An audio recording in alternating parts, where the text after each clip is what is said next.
Welcome to the stream.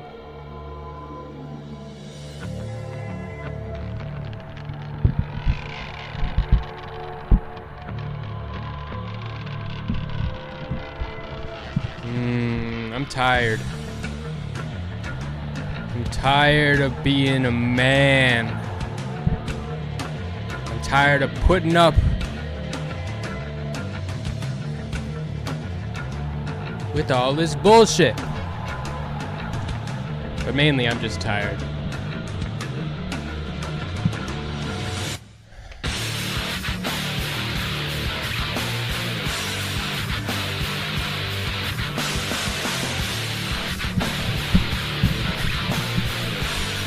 Let's fucking go.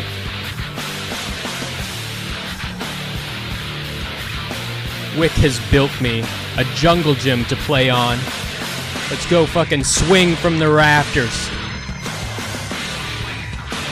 Got 15 minutes until that happens. Oh yeah, by the way, this is the man, This is the man. This is the man we're talking about here. Blackface or brownface? Never okay. Only if you're a pretty kitty. Okay. Wait, aren't you technically in blackface like right now? No. Is blackface or brownface ever okay? Only if you're a pretty kitty. Okay. Wait, aren't you technically in blackface like right now? Yeah.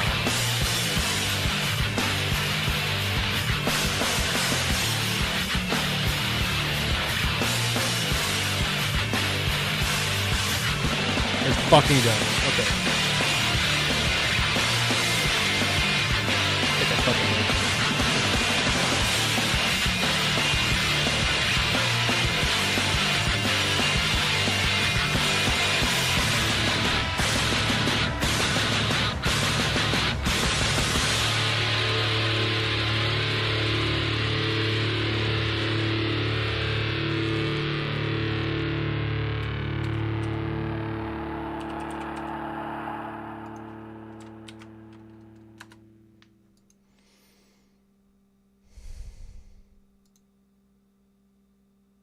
Oh yeah.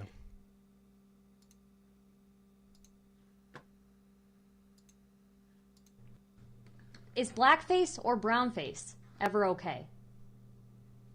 Only if you're a pretty kitty. Okay. So apparently, okay, we're going to be talking about female entitlement. And this is going to get really stupid. And that's why I'm tired. I'm already tired. I'm already tired because I know I'm going to be fighting just to say what I want to say. Everybody else is going to want to fight about words like deserve. That doesn't mean fucking anything. It doesn't fucking mean anything. What does it mean to deserve anything? What?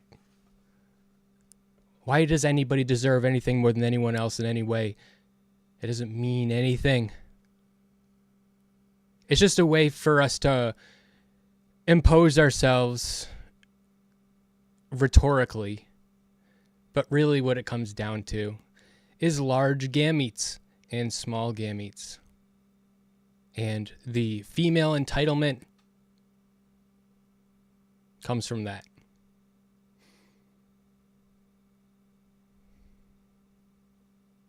And I do hate it.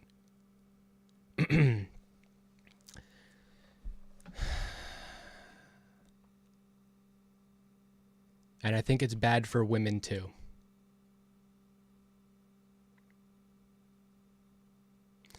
And I'm tired of being mad at women.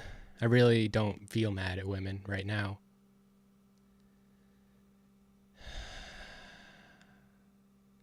Wick has built me some monkey bars to fucking swing on.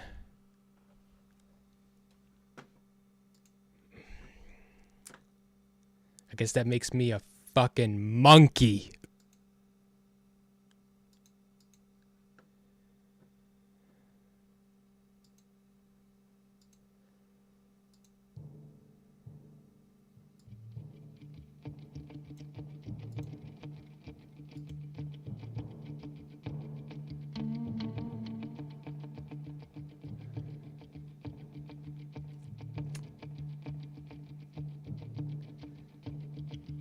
Just like a man, I'm always gonna be a fucking monkey.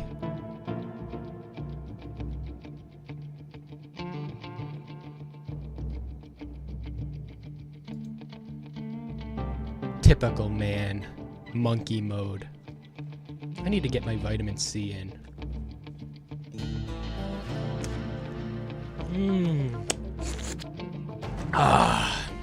That's very good.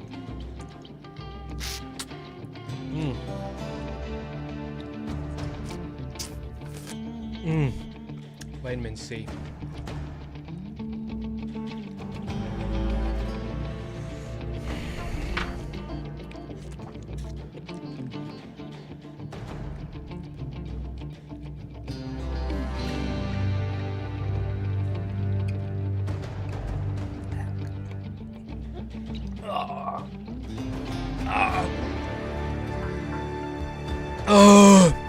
Went down the wrong fucking hole. You know what else is gonna go down the wrong fucking hole? I'm gonna go down the wrong fucking hole.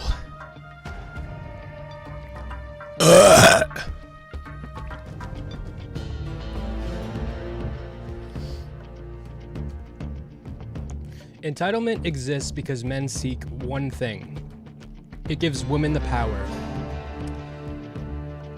Men need to take control of their libidos and take power back.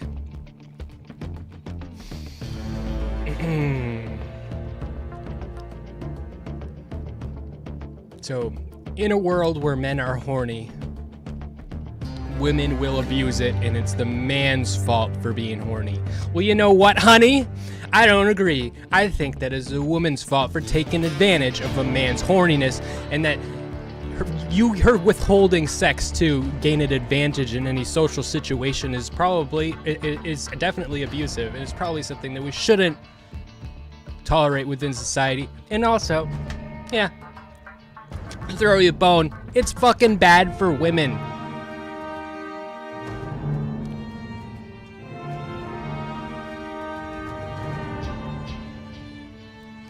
That's what I think.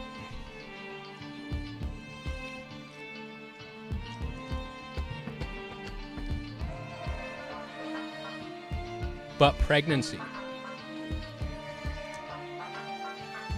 What does pregnancy have to do with horniness? I mean, aside from the obvious, yeah.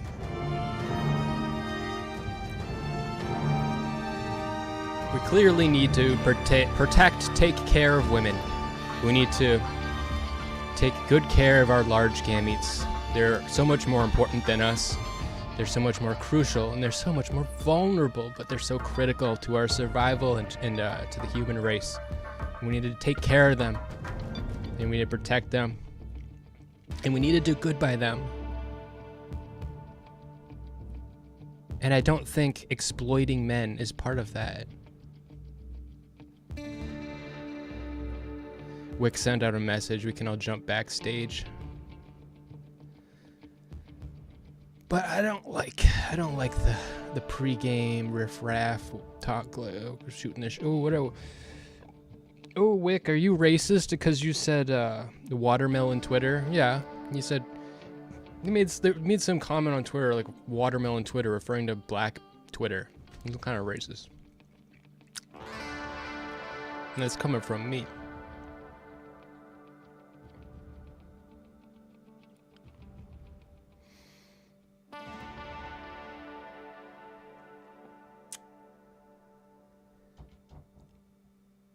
I think we're ready.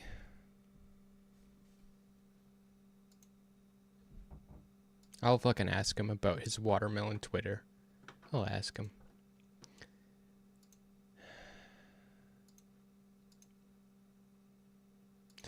Let's get in there. Jumping backstage.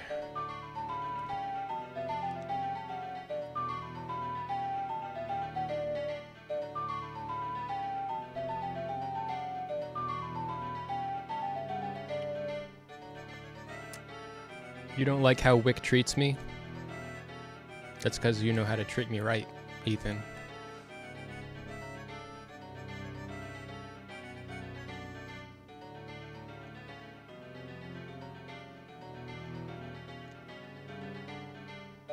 It's a an actual opening statement. Is that okay? Yeah, that's fine.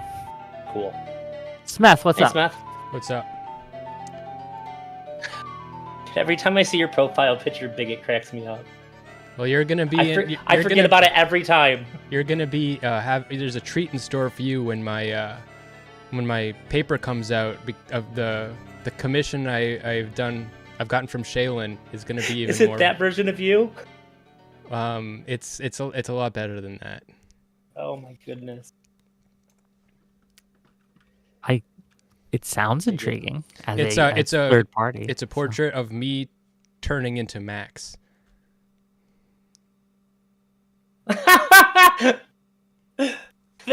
Okay, I mean, sure, if that's the way you want to go, buddy. And the paper is Metamorphosis. You should call it the Metamorphosis, and use the background of the famous. I think it was a Kafka book, right?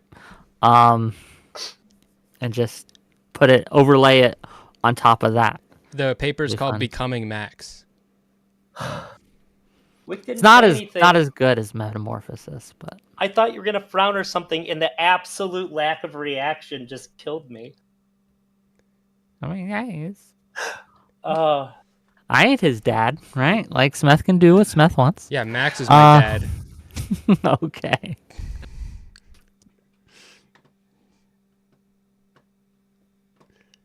Why did Fairy Queen go away? you know, there's a funny transition. If I had made a joke like that like a year and a half ago, my wife would get mad at me, and now she'd be more likely to make a joke like that than I would, and I would feel uncomfortable when she makes those jokes. How many people are we expecting? It's gonna be you, Drazi, Fairy Queen, and Stardust. That's it. Fairly small panel, but Yeah. and Fairy Queen was just here, not 2 minutes ago.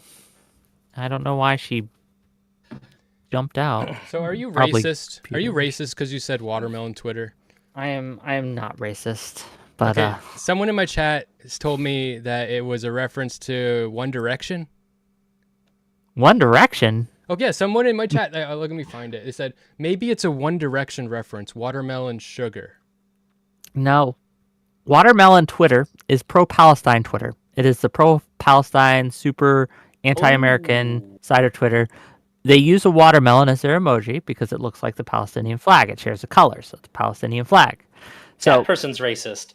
when Beyonce came out with her tweet, and she's dressed in American colors, right, with the American flag, a lot of people on Watermelon Twitter were very angry because how is she wearing the colors of a genocidal nation, et cetera, et cetera.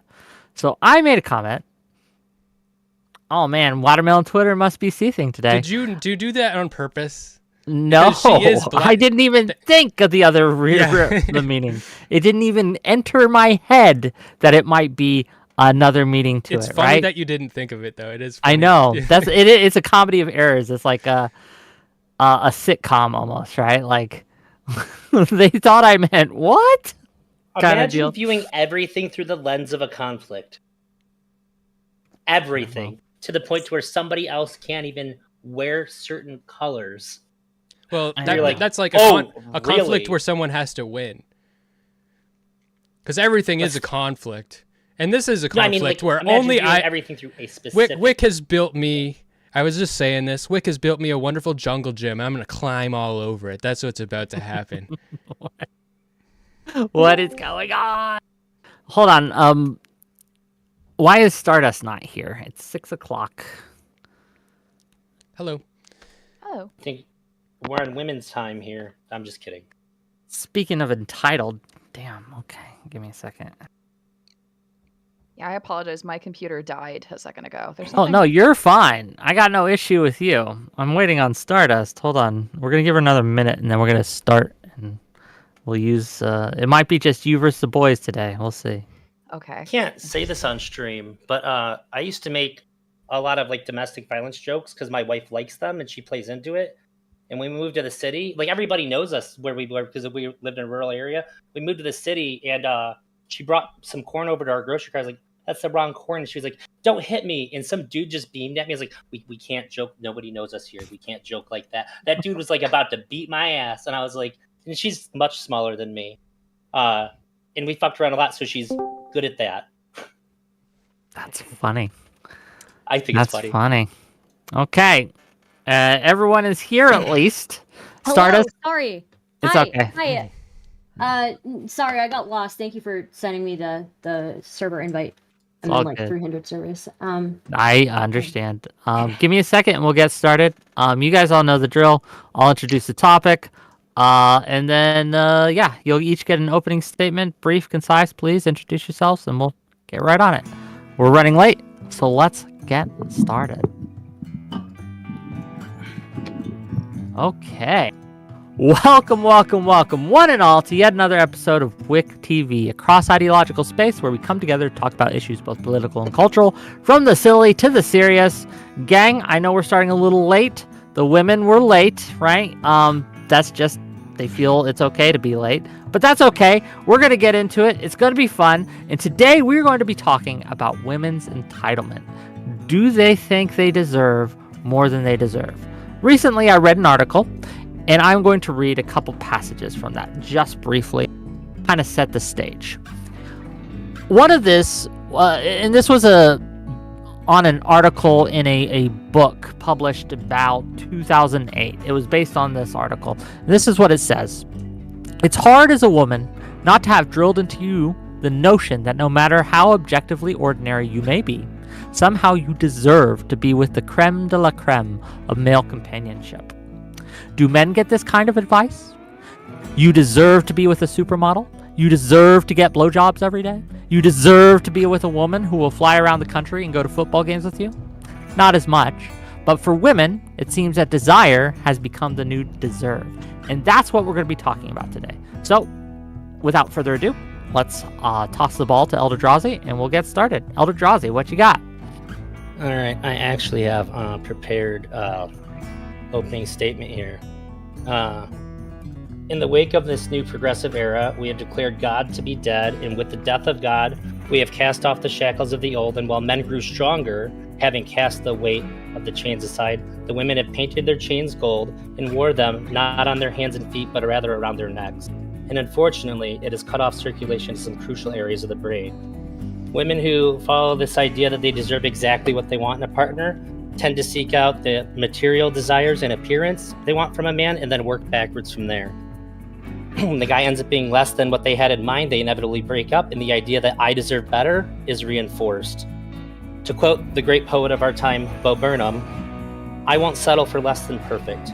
We want perfect children, a perfect life, a perfect husband, or a perfect wife, but deep down we know we don't deserve it. If you want love, lower your expectations a few, because Prince Charming would never settle for you. If you want love, just pick a guy and love him. And if he's got a thing for feet, say fuck it, sweep me off him. I yield my time.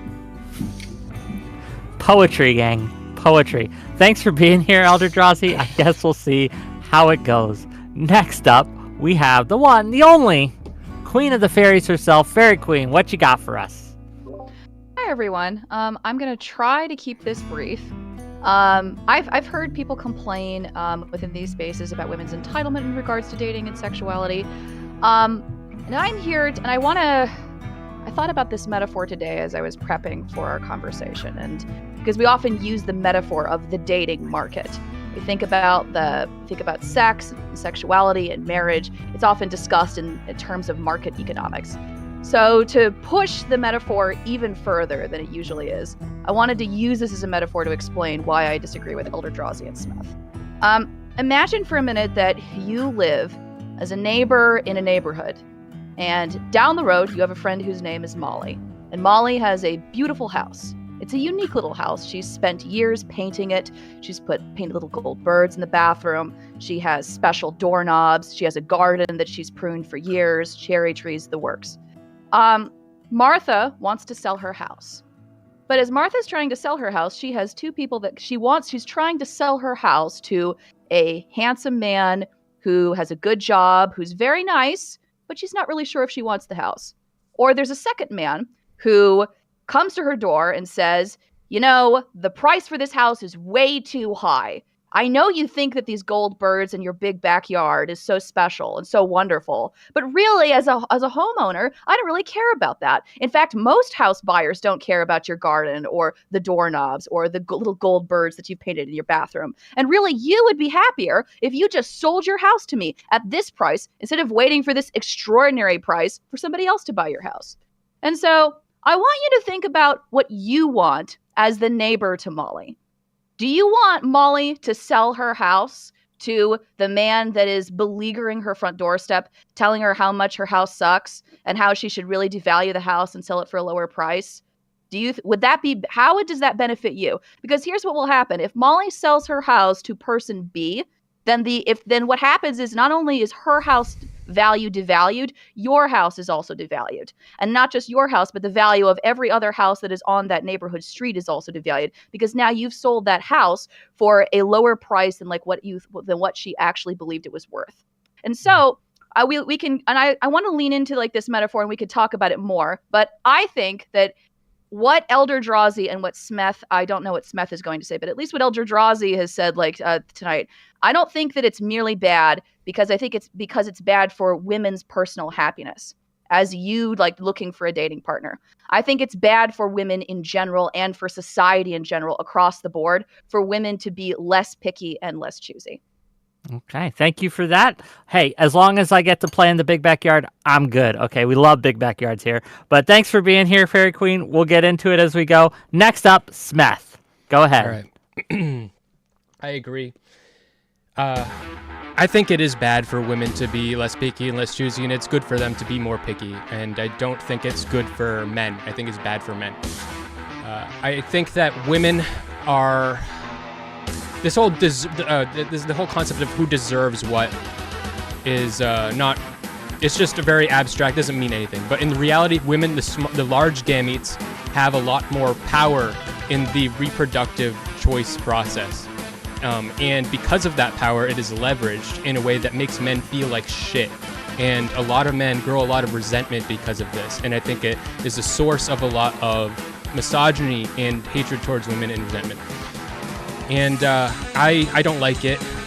It makes me feel bad. I don't want to. So I think one of the biggest problems for women in society at large is the competition that men have amongst each other. We're constantly like when we make society to get rid of rape, rape is one side of a two-sided coin, where rape and male competition are the two parts of a solution to a reproductive problem. And we've only gotten rid of one of that, and we don't care about leaving men into the in this lifestyle of perpetual toil and struggle and fighting just to get access to a woman so that she can spend your money or do whatever the fuck. So yeah, I think that it would be bad for women to stop being so picky and leveraging their sex, but also it would free them up to have other priorities other than their sexual value. And I mean, potentially could be good for them, but yeah, in any obvious way, it's going to be bad for them. And I still advocate for that. Okay. Stardust, go ahead. What you got? Okay, I don't think it's necessarily a bad thing for women to be picky. In fact, I think our very survival depends on it. When you look at the crime statistics between men and women, I'm sorry to say, but men seem to carry out a vast majority of violent crimes, whether that is murder, homicide, whether that's rape, whether that's assault. So yes, as a woman, you should be picky, and we can say that women should be settling all we want. But how many women do you know who've been ready to settle down with a partner, and that partner themselves is not ready to settle down? Like, it's a very, very common occurrence. So either you've got dudes who are people who are unwilling to settle down, who are willing to string a girl along for like 7-8 years, while never putting the ring on her finger. And you've got a bunch of single women who are navigating a dating sphere with a bunch of dudes who are statistically are much more likely to rape them and kill them than they are in reverse, right? Like, let's be real. There is a biological difference between males and females. Males on average are stronger. Males on average are better at fighting. And males on average, for some reason, are perverted. They're into the most perverted shit.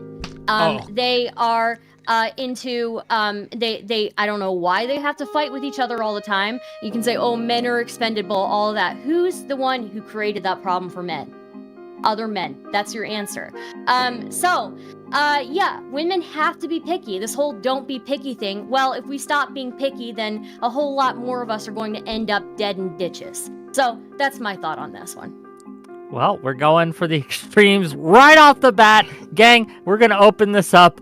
Go ahead if you got thoughts. If you can't get in for whatever reason, just raise your hand and I'll try to get you in. But floor's open. Go ahead. The only reason that we think that women are not horny is because they have to withhold this information, not only just from other people, but from themselves. We don't teach them to even embrace or express or consider their sexuality, because their sexuality is something that has to be welled and dammed up, because behind that dam is a fucking raging river of fucking sexuality that has to be trickled out with a very delicate faucet, because if it comes out at all, men will fucking jump at it because we're in constant competition. We're fucking so eager to get that attention and that sexual attention from women that just the slightest bit will make a man go insane.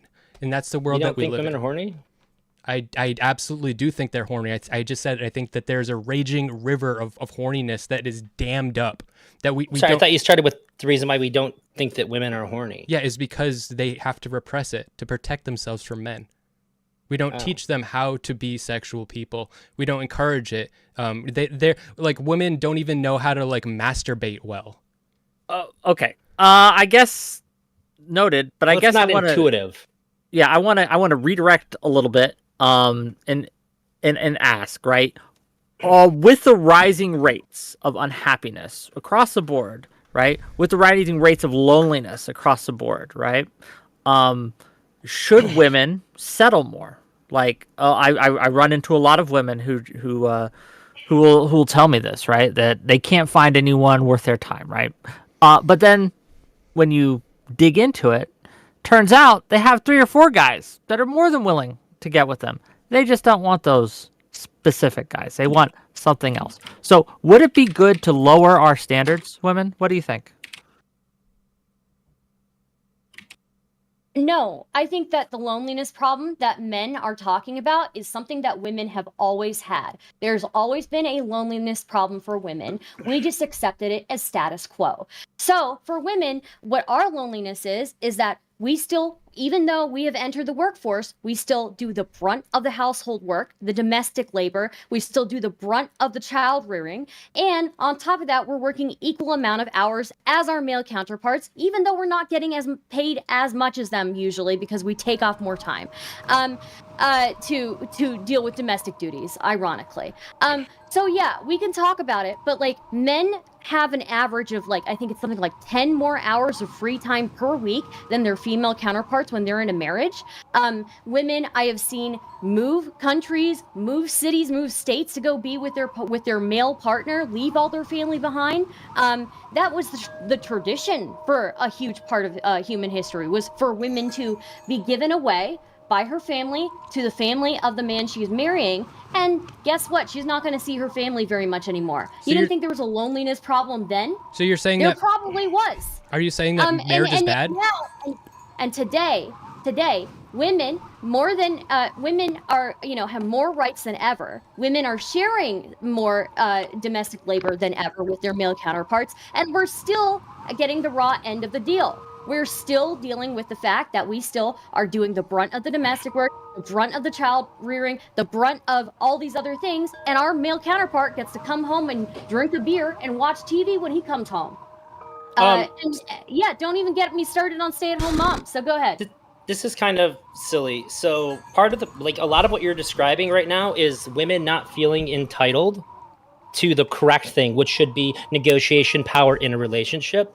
So if you're doing all this extra work, you should be feeling entitled to have a voice in your relationship, and you probably shouldn't be. Probably should be drawing the line. I don't want to be in a relationship where I have no voice, where I can't negotiate. I should feel safe to negotiate. I This, agree I with think, is you. a pretty easy bar to clear if this is something that you're looking for. But when you have all of these standards which you're trying to meet, like he has to be like have these physical characteristics. Like he has to be like X amount attractive, however you want to word that. He has to make X amount of money, and I have to be able to have this kind of negotiation power. You're setting yourself up to find a very narrow set of people, and then in addition to that as well, they also are going to have to like want to be with you. I just think that Okay. sacrificing some of the more superficial aspects of what you're looking for in favor of something that we might call love would probably be, Go Fairy if Queen. you want to Go consider Fairy that Queen. settling. He's repeating himself. Go. This is, I think that this is probably where you need to cut some of these losses at. Okay. So If I can. Oh, sorry. Go ahead. Go ahead, Fairy Queen. Sorry. So I just wanted to talk about each of these things. So when you say, ElderDrazi, that you think that like women are entitled, that they have an inappropriate sense to what they're entitled to. So it's not inappropriate to feel like you need to have negotiating power in a relationship. I think we can all agree. I think that's something that you are entitled to, regardless of gender. Like if you're in a relationship. That's what I said, actually. Yeah, no, and I would agree with you. I'm just clarifying. So I would agree. So the specific and types of entitlement that you think are inappropriate that women have in today are a heightened care for physical characteristics and materialistic objects, so money. No, it's holding all of these values and saying like all these values have to be met simultaneously. So somebody who's emotionally mature, to the point to where you can feel safe having negotiating power, financial, like not even just like stability. It seems like financial, like exuberant success financially, like above average appearance, and then whatever kinds of like character traits of masculinity that you specifically find attractive as well. You're narrowing the field down more and more and more, and I think ultimately not being able to cut some of these less important that are going to end up being less important to you when when a family member dies and you need somebody to be there for you or to live your life with day to day. I think that this just going to mean that you're going to spend more time lonely. And you're gonna well, but if I can respond to that, like a couple of things. Yeah, and then we need to get Smeth and Stardust in. So yeah. So I just wanted to respond to a couple of things. So the first one is above average appearance. I could be wrong, but I'm pretty sure that there are plenty of stats that show that men tend to care more about physical appearance in comparison to women. Women are more likely to date physically unattractive like partners as opposed to men. Men are more likely to value physical beauty and physical characteristics as opposed to women. So if you're going to say... this isn't saying... I didn't say that men shouldn't do this as well. I'm talking... we're here to talk specifically about what women feel entitled to. I understand, but you understand, but because the title of the show is Women's Entitlement in Dating, we're looking for things that are specific to women, like they are especially entitled. So if you're going to talk about physical characteristics, we have to acknowledge that both men and women, it seems, first of all, both seem to feel entitled, like men even more so in comparison to women, to having a physically attractive partner. So if you're going to call that out as a particularly bad thing about women, that doesn't seem to be true. It seems to be more true for men as compared to women. It's holding it alongside all of these things, and I'm saying that this is one of the things that you should be more willing to cut. Well, but just to be clear, just to plant a flag, right? Like just right here. So above average appearance, men are more likely to value that in comparison to women. Finally, the other three things. So emotional maturity. We can really delve into like what you mean when you say that, but I don't think that telling women to value having an emotionally mature partner, that seems like a weird thing to say, that you're too entitled if you want that. I think that it probably would be actively bad to tell women, to tell anyone, to tell men or women that you should settle for an emotionally immature partner for a couple of reasons. One of them is, as Star has mentioned earlier, I understand. I'm just saying. I don't think I'm that's going a good through each thing. of the I think we can all criteria agree that's a good thing to want to have an emotionally mature partner. That's one of the things that I'm saying. These are one of the things that should be a primary focus. He's just saying. He's just what he's saying. I'm not saying necessarily, but he's saying that women are entitled. They feel entitled to the wrong things, and I would Which add are what? Too many things all at the same time. And that some losses need to be cut somewhere if you don't want to end up being lonely. Just some data. They've done studies on this. They've asked both women and men to list what do you want in a partner. Like, what are your desires? What are the things that you're looking for? Women's lists are far longer than men's lists. But what are the inappropriate things on that we list? are in danger way more than males are. Let's be real. It's not just that. You also just have the power more. You also are more important reproductively. You genuinely, biologically have more power. Yeah, men biologically have more power, but also women. Women are in the sexual selection. You mean in sexual selection, but when it comes to physical strength, men are stronger. Men pose more of a danger to women than women do to men, right? Even when if we're choosing a partner to be with, we are also choosing somebody who to be with us and to protect us while we are in the most vulnerable parts of our lives, when we get pregnant. And let me tell you guys, domestic violence usually starts for the first time when a woman gets pregnant. There's statistics on this. It is crazy. There's a huge amount of evidence to show that for some reason, when women get pregnant, domestic violence either starts or escalates if it was already happening. And it Nobody's escalates. saying why don't women want calculation? Why don't women want to date men in wheelchairs then? I mean, this is a facetious. Because when you're looking for security, you're not looking specific just for security. You need him to be able to fight off the other men that are going to come to rape you. Yeah, exactly. But that's not the world we live in anymore. Not going to fucking kill you. No, somebody who's not going to kill you, and somebody who can also pull their weight in the relationship while you are in your most vulnerable state in your life. Yeah, but I'm saying like a guy in a wheelchair with a decent job or whatever, and he's like not like ugly or whatever. He's just a normal guy. He's a decent guy, but he's just in a wheelchair. You're gonna want to date him way less.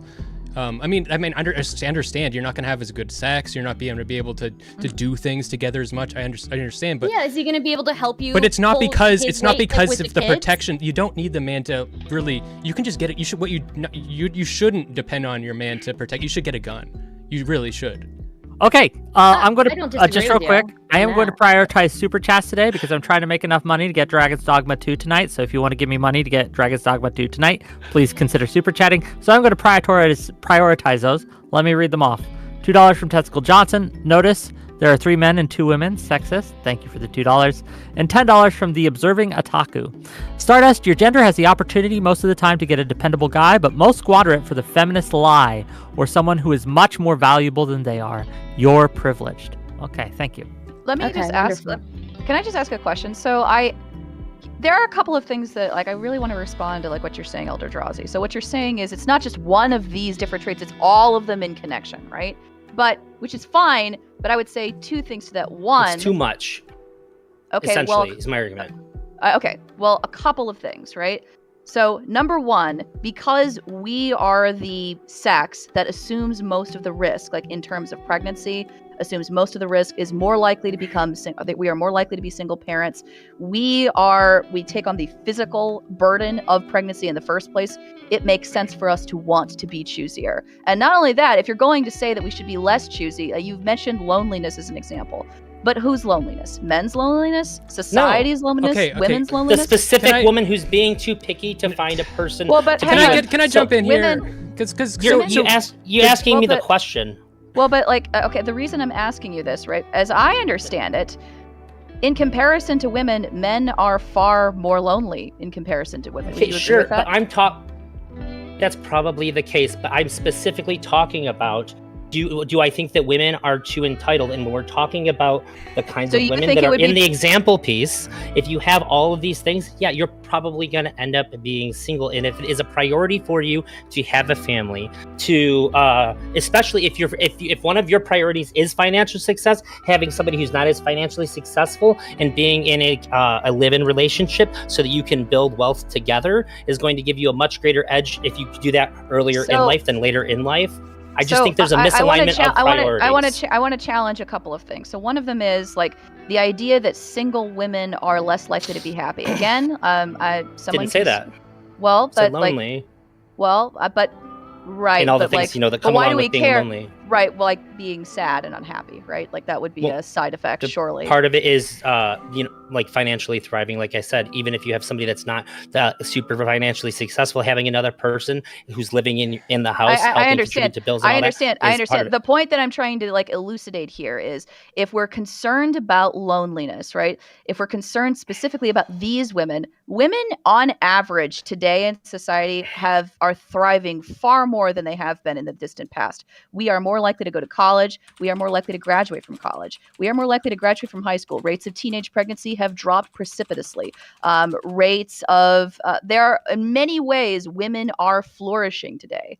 And so to tell women that in the face of us flourishing in the 21st century, that we should put this on the shelf because we might be able to find happiness with some men, that seems to be Didn't say that.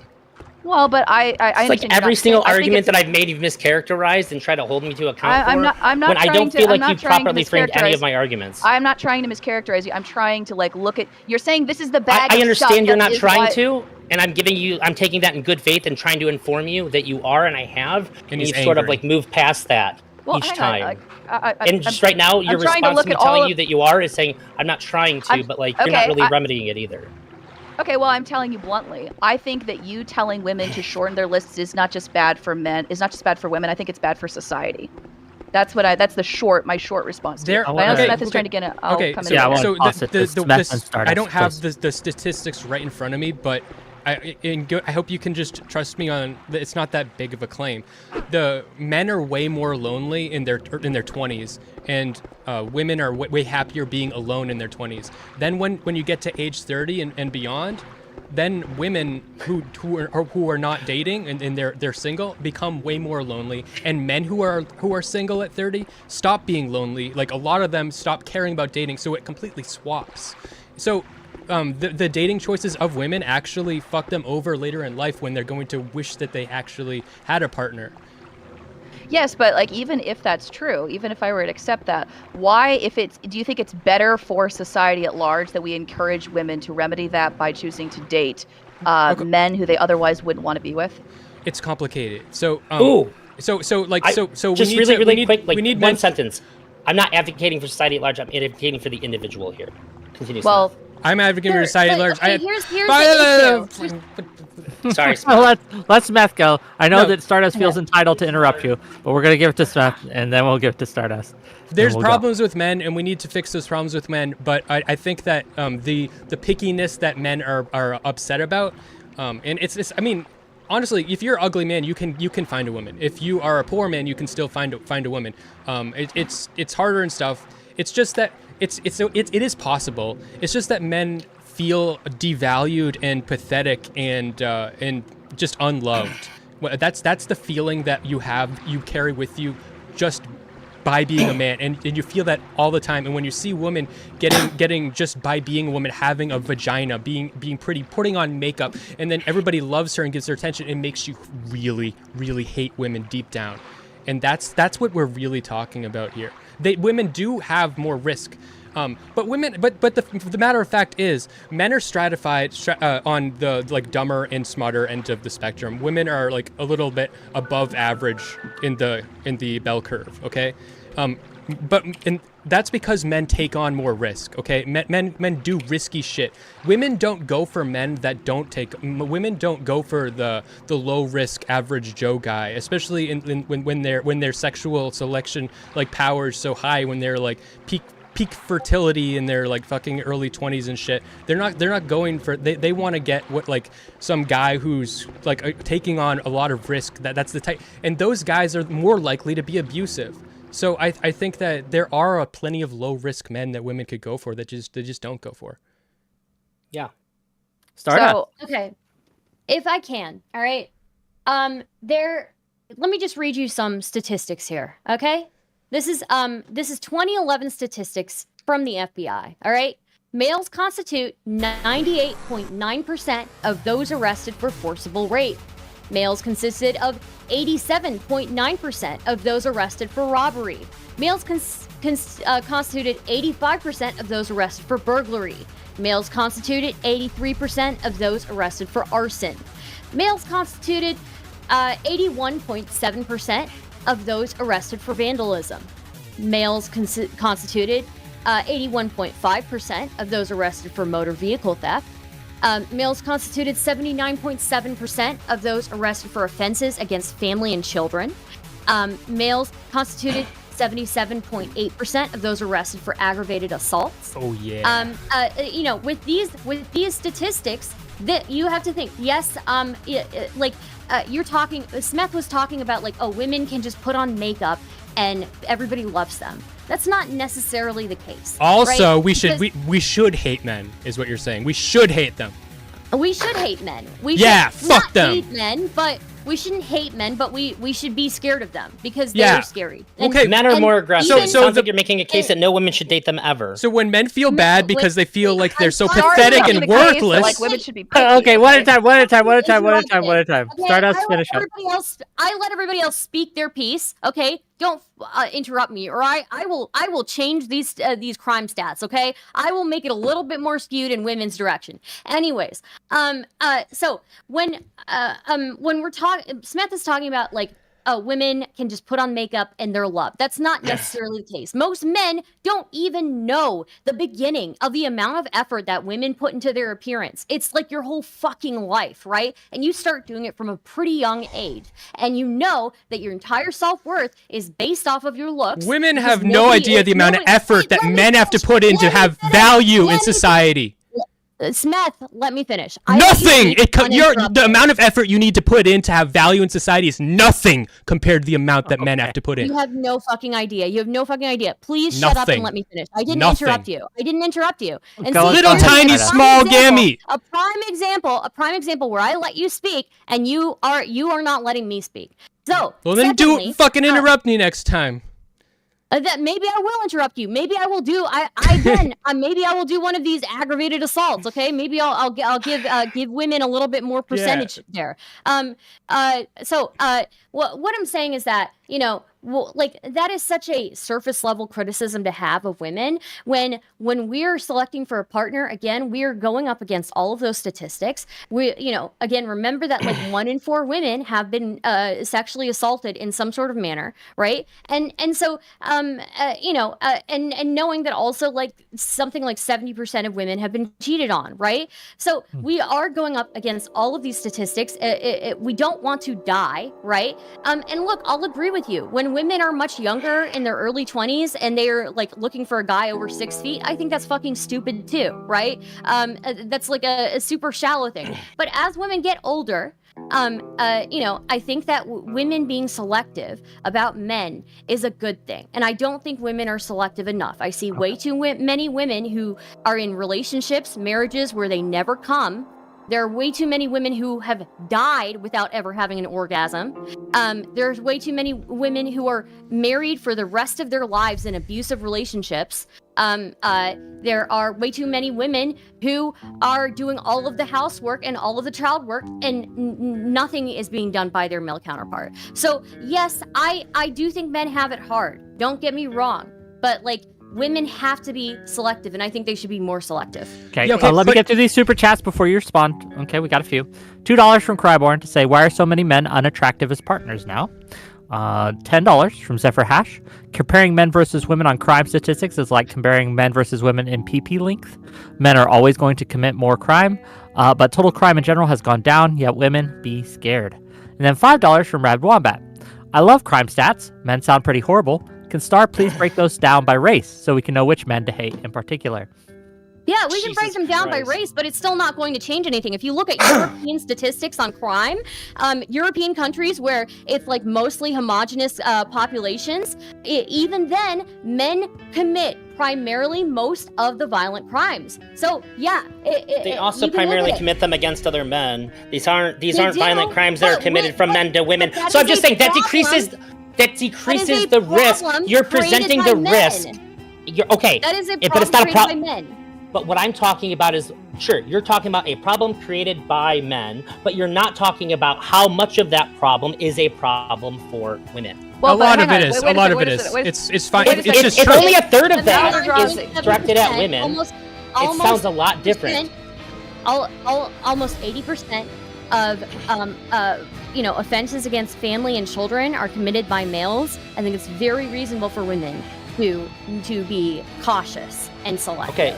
And even if that never happens, ElderDrazi, let me just ask you this: suppose like you do marry somebody, like if you're a woman and you marry a man who is a violent person, but he's never been violent towards children, and he's never been violent towards you, but he gets constantly into fist fights, he gets into brawls at the bar, he is violent towards other men. Is that the sort of man that you think that you would advise a woman to get married to? No, it's really funny. All the things that you have tried to point out that are like expectations you think think women shouldn't hold are ones that I absolutely do. I think that, but I also think that people should hold these. People should not want to be with somebody who is violent, who doesn't let them have a voice in their relationship, who doesn't value them as a person. I think that everybody, if you're going to be in a relationship, should be working towards any of those things that aren't up to where you want them to be, but things are good enough to where you want to work on them. It should be a priority for you, or you should get the fuck out of there. I'm all for everybody being safe. As much as she is speaking past you, like what you've claimed that you've said she's done, you are also speaking past her, because you have to just have to agree women do take on way more risk. You have to. Yeah, but I've never said otherwise. When you say people, what you're doing is you're smuggling in that the risk is basically the same. It doesn't matter. It's just people should make these choices. But no, actually, women. No. That's not what I'm saying. I'm saying that I hold this as a value, as something that should be looked at in relationships uniformly, regardless of risk. These are the values that should be among the most important, no matter what the other circumstances are. These are evergreen values that you need to hold. And it is true, of course, that if my wife and I got into a fist fight, I'm going to fucking body her. I'm twice her size. She's a tiny little lady. Thankfully, I'm a pretty chill dude, and I don't do stuff like that. Lucky for her. Here's the thing. Okay. Lucky for me. My ass Before you go, Stardust, $5 from Testicle Johnson. Look how emotional these men are getting and speaking over women. Very interesting. Thank you for the $5. $5 more for Rabid Wombat. Star says I should have spoken over that super chat. Which race of men in the United States should we watch the closest due to their criminality? Stardust, you're up. Obviously, you can look at the statistics yourself, and you can see that that poor communities tend to have the most violence, and you can see what populations populate those poor communities, right? Which is who is disproportionately represented there. But again, I will reiterate my stance that even in European countries where it is a mostly homogenous population, men still commit vast majority of violent crimes. Secondly, I agree with you, ElderDrazi. I think that women should be looking for things in a partner that are going to be long lasting, right? But unfortunately, even when women take all the precautions in the world to select somebody who they think is going to take care of them, to select somebody who they think is going to respect them, when you so many women when they become wives and then they get pregnant, so many of them for some reason see a completely different side of that man. You never know. To be honest, you really never know when a man is going to or if a man is going to become a violent person. If I may, Stardust, you said something earlier. You said something earlier that I want to interrogate.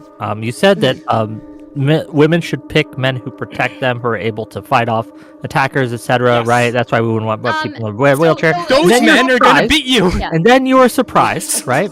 When people who are able to do violence, right, and who are aggressive at doing violence, suddenly are more likely to be violent in the home. I mean, I understand that. Turn it and use it on your pregnant wife.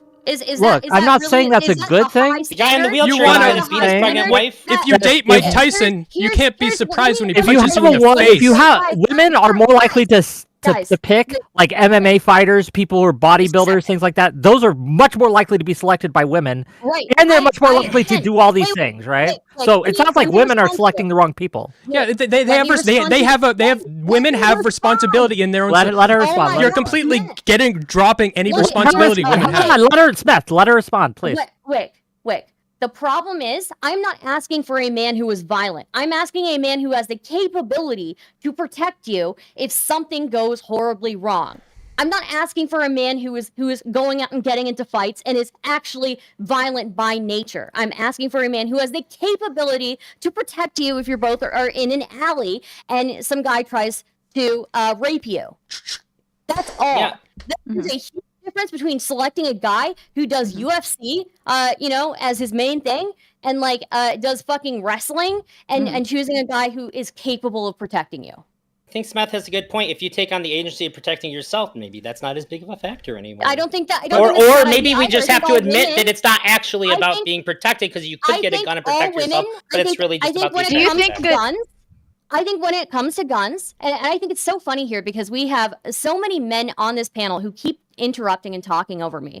But when it comes to guns, actually, we should have a law where it is only legal for women to own guns, not men, because men are the ones who are doing all of the gun violence, right? So.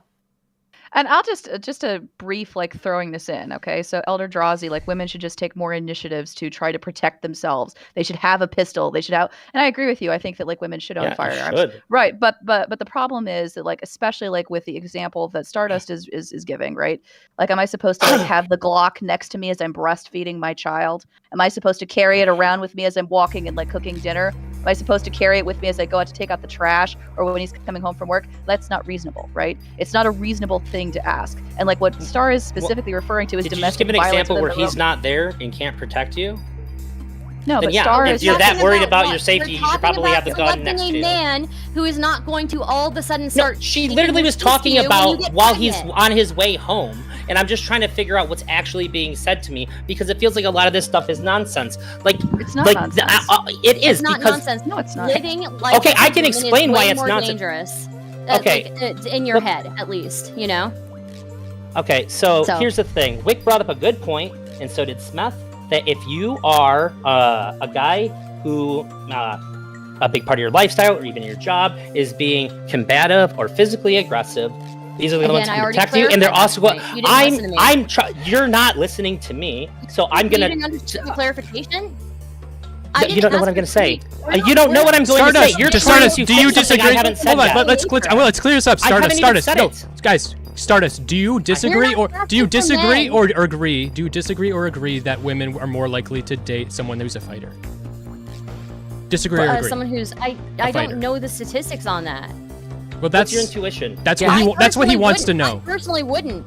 I don't want to date a guy who. We didn't ask what you personally think. What's your intuition about women at large? My intuition is that most women are going to look at a guy who spends his free time getting into fights, and probably not want to date a guy with multiple concussions. We want. So you think that fighters have a hard time getting women? A man who is capable of protecting us, not a man who has a habit of getting into fights. There's a huge difference. I can't tell, this feels dishonest, but anyways, what I'm saying is that if there is an issue where the person who can do this is also the person that can harm you, this can be remedied by taking some agency for self-protection. I'm not saying how, because you can have somebody who is less apt of protecting you in general if you have more agency over being able to protect yourself. Now this criteria is not as important. How do you do that? How do you take agency? Do you actually? Yourself? Are you gonna ask me again while I'm trying to answer you? I don't know. You don't need to be aggressive. I'm just asking a question, you didn't answer it before. I just asked a question.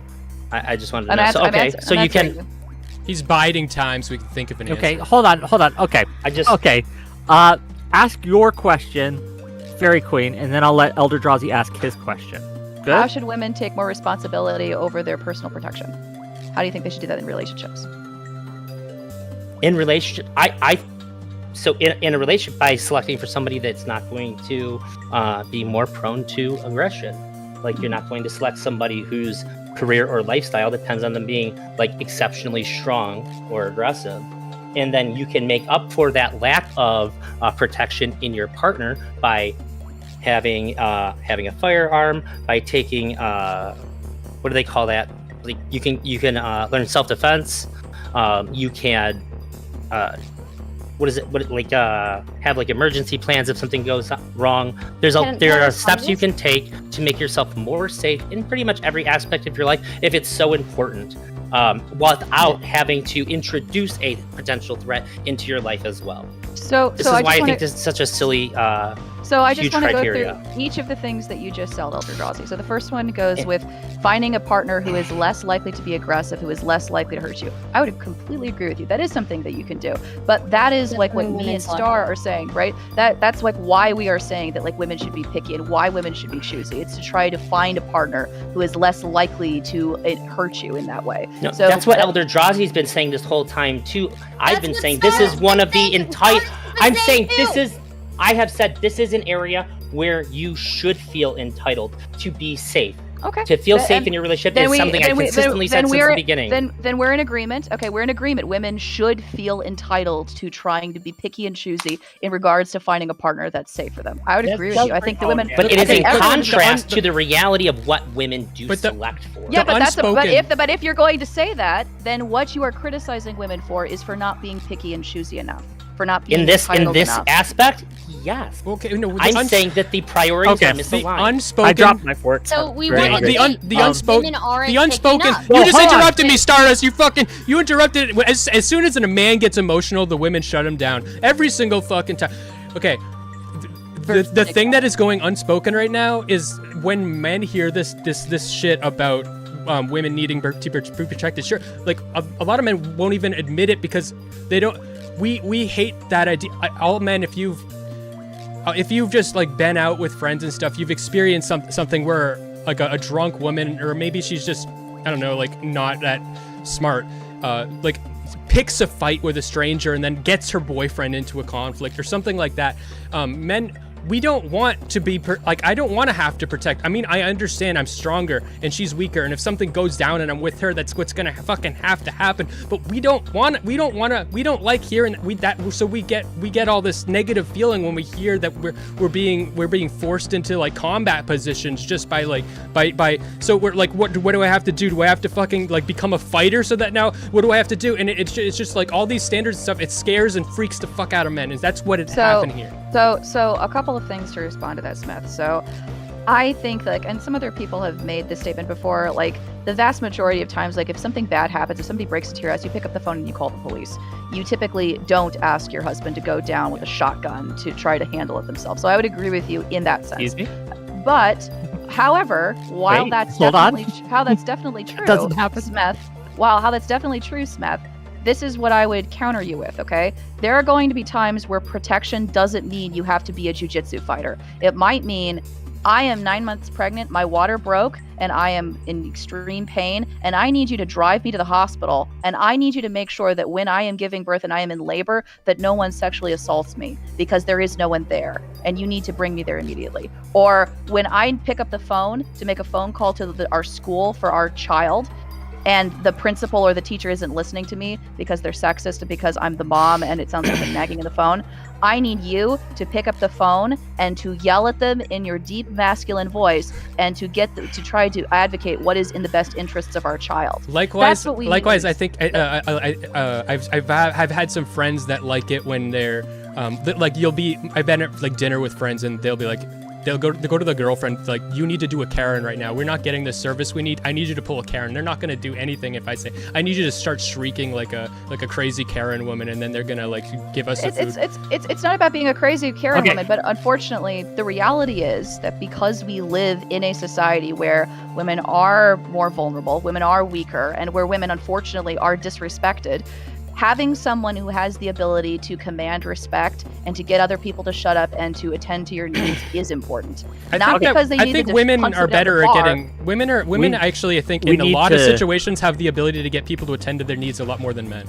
I think we need to address what ElderDrazi said, right? We do in a minute, but let me get to these super chats. I know I'm prioritizing. I want Dragon's Dogma, gang, and you need to give me money so I can get Dragon's Dogma. Okay, $5 from Zephyr Hash. If men should adjust to women having more freedom and taking more responsibility, then why aren't women adjusting to lower crime rates?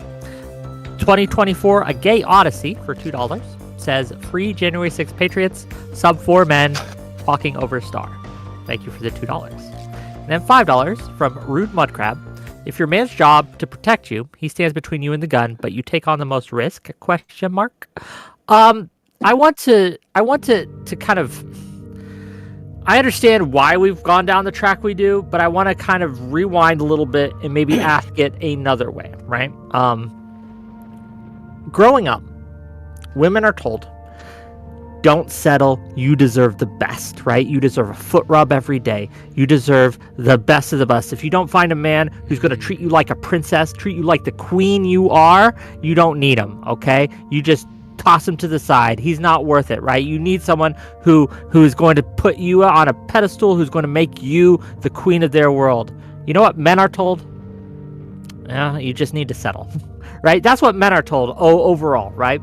So do we think that we are doing our young women a disservice when we tell them these things? Do we think we're doing them, that we are setting them up to failure? Because I'm going to tell you, right? Like, most women can't pull a 6'4" doctor who makes $200K a year for a 50-year relationship. That's just not going to happen. But most women, right, or a lot of women, I won't say most, but a lot of women, especially young women, think that's what they should be going after.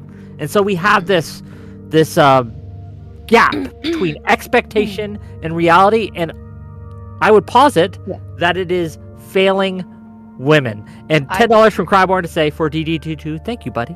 Okay, go ahead. Stardust first, and then we can go. So look, I agree that I see some of the standards that younger women have, and I think that they're utterly preposterous and really fucking stupid, right? But even if we talk about, like, okay, we put these values into women to not settle, right? We still don't see that bear out in reality. We still see tons of women who are in horrible relationships. We see tons of women who are actually worse off. To be clear, Stardust is doing praxis by settling for Beckett, but continue, please. We're still, Poor Beckett, she laughed. Sorry. Sorry, that's go not. on. Well, no, he's a low risk male. So. Okay, wait a minute. Well, one that's not true, but let me finish what I'm saying. So The lore. Where was I before you interrupted me, Wick? I don't know. I thought did it it was too. a funny question, though. Sorry, Okay, my bad. I apologize. Second high risk male guy. We talk about how women should, lower their standards and stuff, and, like, again, I do agree that young women in particular, especially when you're, like, young, early 20s and you're super hot, like, they have stupid standards, right? But most of the time we don't see these standards that you're talking about bear out in reality. So we still see women getting into marriages where those marriages, they're actually worse off for those marriages. They have less free time. They see their friends and family less. They're way more busy, and their male counterpart gets a cleaner as well as somebody who's bringing in an income, right? And somebody who is taking care of their kids, right? And somebody who's doing the brunt of the domestic work. So yeah, we can talk about, like, oh, you shouldn't settle, right? And we shouldn't have that standard for women. But it seems like even when we do put that, when we do instill that value in women, they still settle. They still settle for never having an orgasm their entire life. They still settle for a man who, starts beating them as soon as they get pregnant. I understand what you're saying, Wick, and it feels bad as a man, and maybe we need to change how what we tell men about settling, but I don't think we should change what we tell women about settling. I think that settling is why. But women are settling less. They're sorry. settling less. Yeah, That's well, a hold on. different- One at a time. Expectations are why One they at end a up time. One at a time. $5 from Parallax Dragon's Dogma because Dollar General Radagast should have fun too. Watermelon Twilder loves you. Thank you for the $5. Fairy Queen, then Drazi, then Smeth. Go ahead. I wanted to ask you a question, Wick. So I'm going to give you, yes, you. I'm going to ask, and actually, I'm going to ask you specifically this question because you asked us a question. I think it was fair. You have two options. Option A, you can have a group of friends who don't really respect you. They talk shit about you behind your back, and they're not really Extremist. nice. Gotcha. They're mean, right? But you could have this group of friends, right? But they're bad friends. They're not really great friends. They're not the worst friends, but they're not really great friends. Or you can be by yourself. Which of those two options would you prefer? Would you choose? How long have I been by myself? Because at a certain point, right? At a certain point, In a vacuum, right now. right now, I would rather have Well, let's talk about reality. This isn't a hypothetical, right? I live in a rural area. I could be alone all the time, or I could be a streamer. And let me tell you, you talk about people who don't really like you and talk about behind your back. That's streaming, baby. So I've already made my choice. This is where we're at. This is why we're here. We're here to make money. And thank you for the 200 bits, Mooncake. Really appreciate you. And she asked me to ask you if you all protect black women. We do. We stand them Okay. every day. But Right. the next, but the reason why I'm asking, see, that's an interesting response. I would say that it would be better to be by yourself than it would be to be with a group of friends who mistreat you and who are abusive to you and who treat you poorly and who don't really respect you. It really And that's depends the on like the honest thing. The honest thing here is it depends on how much, right? I would put up with a little bit of mistreatment and things like that, depending But on the thing, rather than being alone. And I think a lot of men would, because that is our reality. It's not a hypothetical. For a lot of men, their reality is lonely. But why? Why would you put up with a little bit of mistreatment? Like why? Because why? being lonely is far worse. Being lonely Because of the fucking stakes. sucks. Well, because of the stakes, right? Because the stakes are that if you put up with somebody a little bit annoying, nothing really bad is going to happen to you. I mean, sure, you might have to deal with Bob like farting as he's like eating his nachos for the 8th time. I think there's a disconnect here. Can I try to bridge the disconnect? I think the disconnect here is for men, they don't have friendships the same way that females do, right? When it's a woman choosing between a really bad marriage or choosing to have a vibrator and get all her emotional fulfillment from her friends, one is obviously better than the other. If you're in a marriage where you are doing the brunt of the work, again, you're not getting emotionally fulfilled, you're not getting sexually fulfilled, you don't even get to see your friends very often, right? Why would you choose that over being able to see your friends, being able to have your emotional fulfillment from your friends, and having a vibrator? Why would you?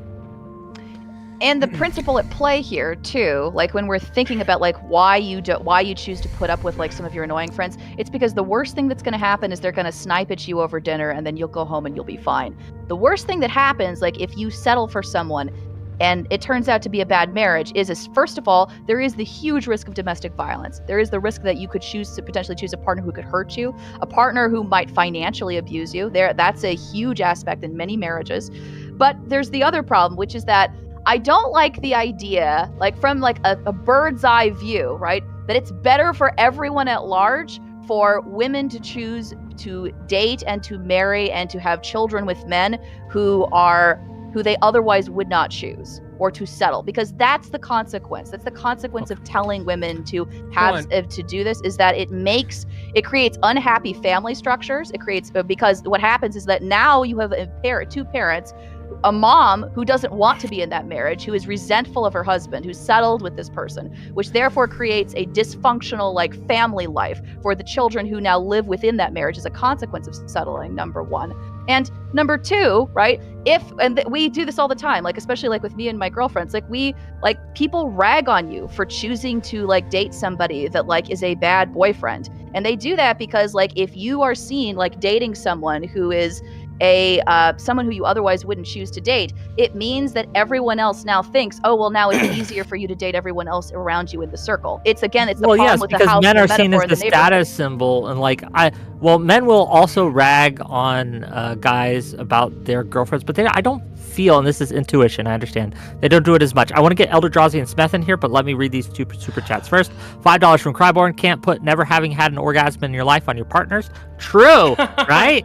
And then $5 from Turtle Emergency.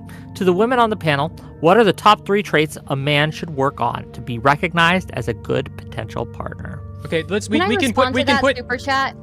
Can I respond? I need to respond to that super chat. No. If you're gonna interrupt, no. Coming from, yes, I am going to talk over you. It's not even interrupting. I'm typical woman. Typical woman.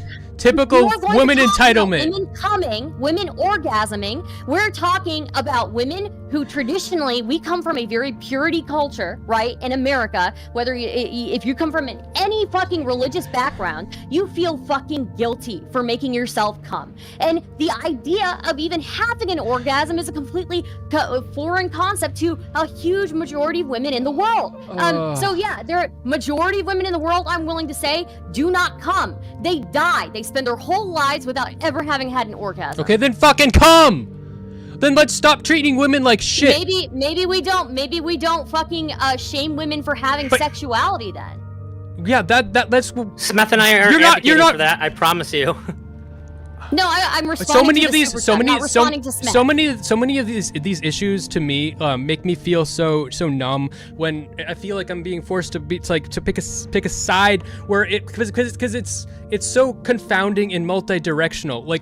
So the way I see it, there are two different camps you could put these expectations that women have in. There are expectations that are going to be for her safety and well-being and for her future, and then there are superfluous expectations that are just because she has the selective power, she's not going to settle for anything else, and her selective power is only going to go down, and she doesn't even realize that. She's not, by the time she's 30, she's not going to be able to do that anymore, and then she's not going to be able to get the things that are actually going to provide her safety. So that's an issue. But also, women value men. So women are valuing men for a lot of the wrong reasons, and obviously, men value women for a lot of the wrong reasons. The fact that we are so obsessed with getting we are so obsessed with fucking 20-year-old women. Who the fuck wants to date a 20-year-old woman? But we don't care about them being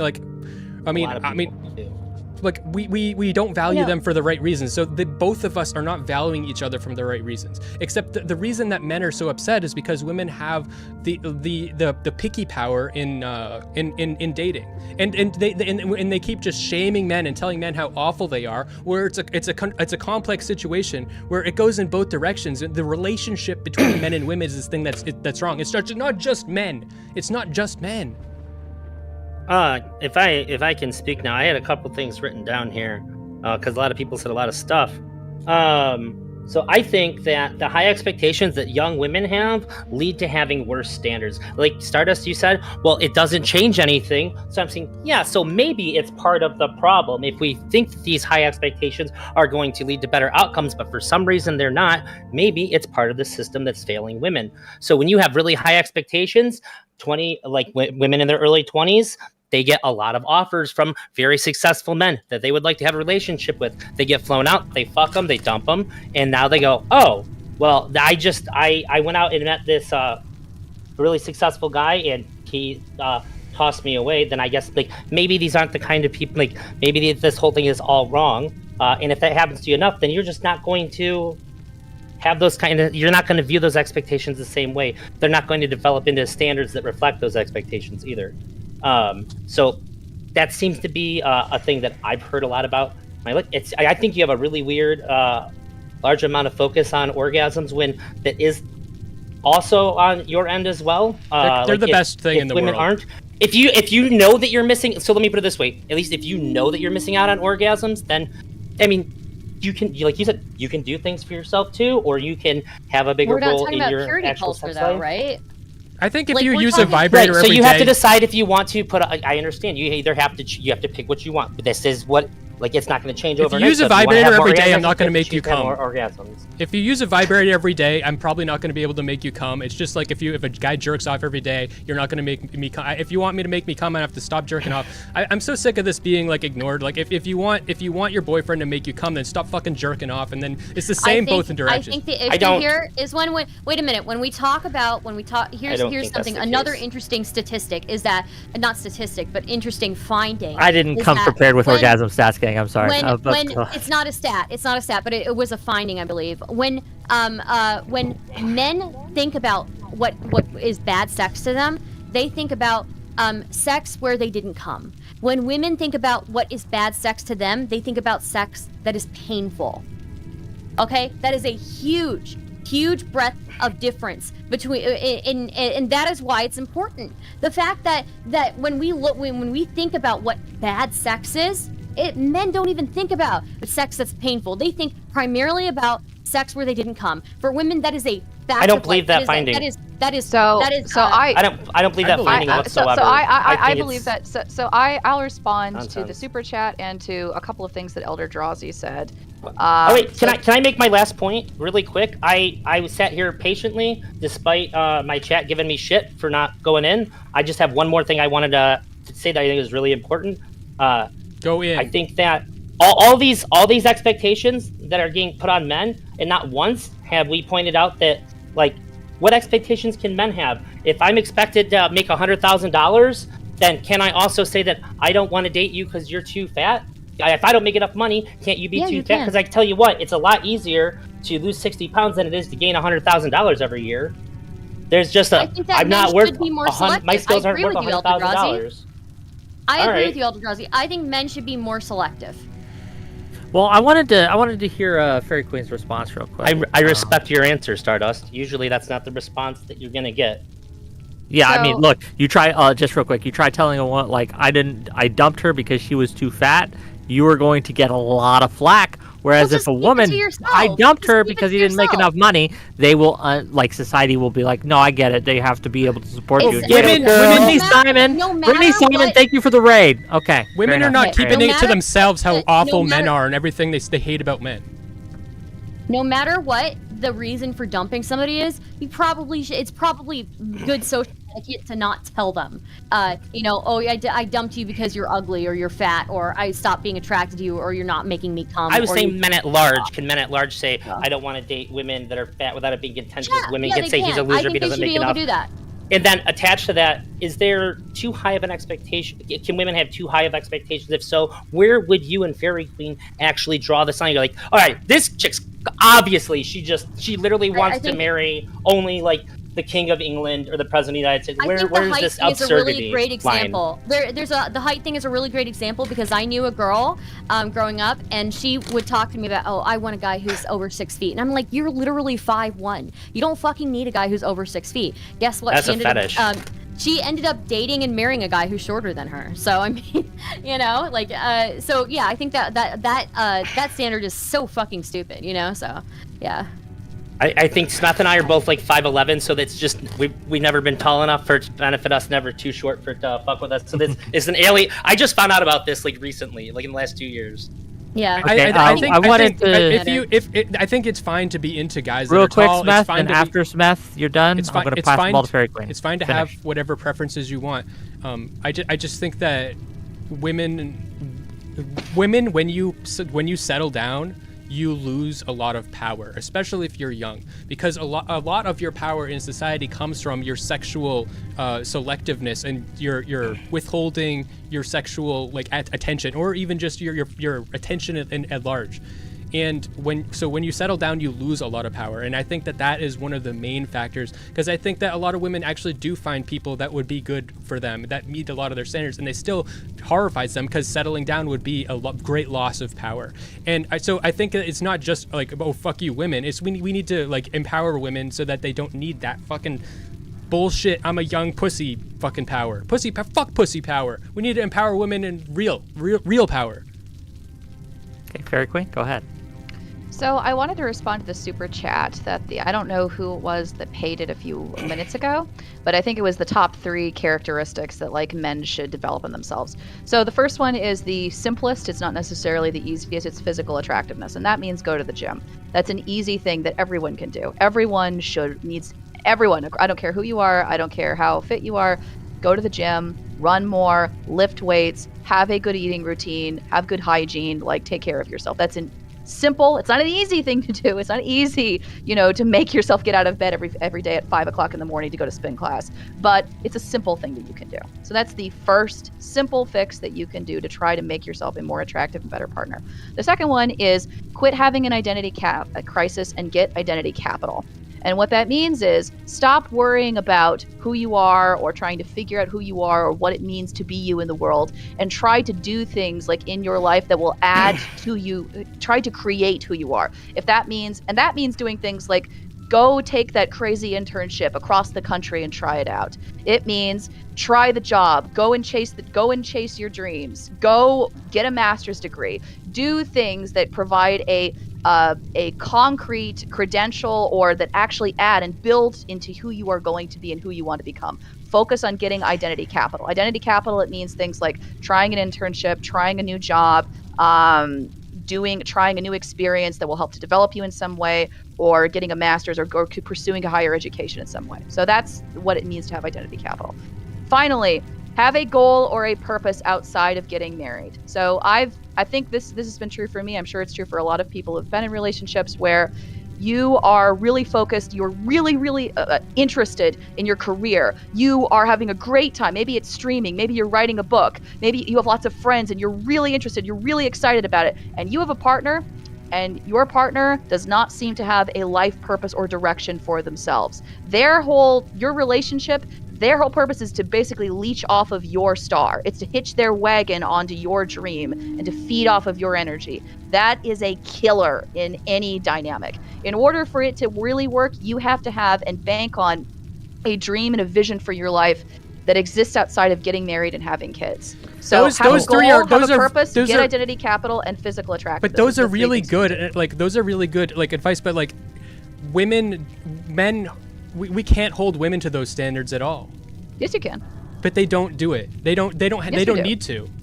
Yes, we do. No, Objectively, that's not true. That's okay. Identity capital, that's definitely not true. Women are more likely to go to college. Women are going to college at rates like in far greater numbers than they've ever had before. Wait a second. Degrees. They're more likely to pursue like jobs of higher education. Women are far more likely to pursue identity capital. If you're a man in my audience, and you won't date a woman who hasn't been to college, press 1 now, please.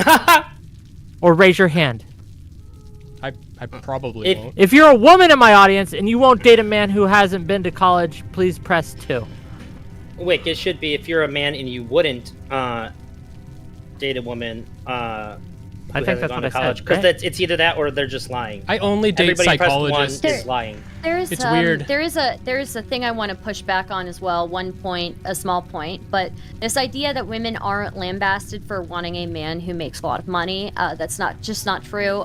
Society at large calls them gold diggers. So women. Okay, hold on. So the first one, like, go to the gym. Women are way more fat than men. Like, way more in like every single country in the whole world, and it's not even fun. It's actually horrifying. Statistically, it's not that much, actually. It's actually a lot. U.S. statistics. If you look at U.S. statistics, most men and most women are overweight. Yeah, but women are way more overweight. A little bit more. A lot more. Yeah. A lot more. Okay. More women and significantly more overweight. Is that what you're saying? Yeah. So identity capital. Quantity and quality. With identity capital, I only care about the going to college because it just means that you're gonna be like more like you've spent more time growing up. That's the only. But I don't. The gaining of like status and stuff like that. Like I personally don't care about like somebody's status. That seems like so superficial. It's not about status. What do you mean then? Identity capital, it's not about gaining status. It's about doing things in your life that will build up who you are. So we can use the metaphor of going to the gym. So I know people today who have gained weight, who are overweight, but because they spent all of their years in high school and in college lifting weights, playing professional football, and really spending it, they still have and retain that muscle mass and that strength even now, like well into their 40s and their 50s.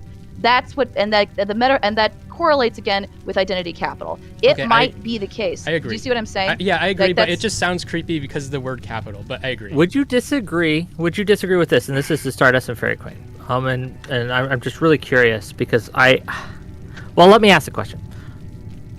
Men need all that you said. I think that men need it, right, to kind of differentiate themselves. All a woman has to be is pretty. That's literally it. That's literally not necessarily true. Almost for sex or for marriage. For a relationship. To live. No, disagree. For a relationship, no, that's not true. To live in their early 20s, yes. But not any. And that's what I'm saying. Pretty, right? There's something that we need to also make a difference here, right? When we're talking about desirability, women in general are not desiring men unless they see a long-term future with them, whereas men are willing to hook up with literally most women. If we're being real, right? And so women don't want a short-term relationship. There are tons of guys who are willing to have that with women, but that's not what they're looking for. We're looking for different things. Actually, no. In early, what Wick's saying is a man in 34 can't fail and set up shop in somebody else's life and get a free ride. Like a beautiful woman can absolutely do that. If you say that can't happen, No, I don't believe anything you a said. I need to respond to Stardust because a young girl can do that. Yes. I need to respond to Stardust. So actually, it's actually attractive right older now women, too. I don't know about in the United States, young men actually want long-term relationships, and young women don't want long-term relationships. Older men want short-term relationships, and older women want long-term relationships. Yeah, there's a flip because the young women can hook up with a bunch. They don't want to settle. Like they I don't think this is like this is a self-protective thing. I just think women just don't want to settle, and so young men actually do want I would have to look at that because I that is not what I recall. Usually men when it comes to the dating market as a whole, men in general are happy to sleep with a large variety of women, whereas women are not willing to sleep with a man unless she sees a long-term future with him. I just saw on Jessica Pin, the clitoris scientist woman. She did a poll on Twitter, and she was saying like women how often do you have sex with a man who you don't see as a potential partner, and it was like almost all, and she had like 3 options. She had man that just wants to look at the poll results, so that's what I clicked, and so the vast, like it was like 80% women like having sex with people that they don't see as a potential mate. Let's get some data in this. I just looked it up. So this is from a study from 2017. Okay. This is what they found. And this is a study involved 297 women, the mean age of 28, including single, married, divorced, as well as mothers and non-mothers. The study found that younger women place greater importance on finding long-term mates who show signs of wealth, potential, and can provide emotional support, sign of commitment, right? These women, say the researchers, have the luxury of time. They don't necessarily want to partner with money now, but one with potential of doing well in the future. Older women, however, favored practicality and immediacy, placing greater value on gifts of financial assistance and domestic help from their partners. So right, but what I'm saying is that women have sex with men who they don't actually want to like go long term. Sure, and when men have do that. When I have sex with women, I actually like all of them. I see a potential. I don't actually. I've never had sex with I don't think I've ever had sex with a woman. Had sex with a woman, gang. Maybe. I think a couple times I had a couple Smeth, hookups. I think you're the exception. But I know I'm always looking for a partner. You're the exception. No, because I have to. No, because I have to. Because as a man, I don't have as much selection. So when I'm dating, I'm like, this could be the one. This could be every single time because I don't have as many options. I don't have as many choices. Let me get some super chats in here. $5 from Temperance Quill. Women should ditch the men and go back to living in communal families where we outnumber the men 3-1. Thank you for $5. $2 from Testicle Johnsons. Hashtag deport all penoids. Thank you for the $2. Honkler 303, a member for 2 months at tier 2. One of my biggest regrets in life is the one-time casual sexual relationship I involved myself in. Not all men want short-term flings. Thank you for being a member. And Fancy Teeth for $20. Men have multiple opportunities to provide value, smart, charismatic, good, father, kind. Women are judged by their looks first. Broader society values that first. If you feel that one value add, you're done. Carry on. There's a huge issue where we assume a lot about the general and then apply it to all the individuals. This is what I'm saying. I care about the individual. I care about the individual women that are getting this information about the expectations where it's going to end up harming them. Like, I've heard a lot of generalizations about men. People in Wick's chat have talked about it. I've talked to Smeth one-on-one and in a group about male sexuality, and there was not a single person in any in that larger group that we had to fit any of these molds whatsoever. So that's not how real people are. You can make generalizations, but you're going to lose every single individual in these generalizations. I think that when people are selecting for a romantic partner, having some romance is probably pretty important. Having trust is extremely important. Knowing that they're not going to beat the shit out of you is extremely important. You should find them attractive, but you don't need to like come in your pants as soon as they walk in the room. I think that you need to you should know that they're not going to be draining you of all of your money, but that doesn't mean they need to be rich. There are realistic things that everybody can reasonably expect of somebody that they're going to share an enormous amount of time with, and it doesn't have to be all these insane extremes that we keep talking about and try to apply them to everybody. Everybody can kind of find a medium, and I think that's Why is that not what we're advocating for? Why are we not advocating for figuring out what you need and finding that in another person instead of pulling up statistics, which is going to impact literally nobody's decision on who they're going to date? So a couple. Well, of... it does impact, but yeah. Yeah, it does impact. Go ahead, Fairy Queen. Yeah, so there are a couple of things. So you asked like why we're giving general advice, and that's because this is a panel and we are speaking to the general public. We are not in the friendly neighborhood bar. You're giving advice based on generalizations. Yeah, but to the general public. Like But that's to the not a general person. public, we give general advice about like what it is we want for the general public. But You're about- right, it's not a but about person. personal I'm not talking to a choices. person. I'm talking to the hundreds of people who will literally be watching the stream. So of Wait. course the I advice think is that going to makes be sense. general. That makes sense So- if you're talking to like people for the sake of policy, like, but we're not doing for the pretty sake, good. but not for, Fairy but not for the Queen sake of done making speaking? personal Was Fairy choices. Queen done speaking? I'm sorry, was Fairy Queen done speaking? Go ahead, Fairy Queen. I was just asking a clarifying question. Like, so I like, are you saying that you're advocating for policy or personal choices? I'm saying that like when it's not even just personal choices. It's if you have a platform and you are speaking to the broader public, then the advice that you are going to give, unless you are going to provide a bunch of qualifying brackets around the specific population that you're addressing, of course the advice that you're going to give is going to be general for the average person that walks across your channel. That would make sense. So I don't accept that as like a broad critique. Number one.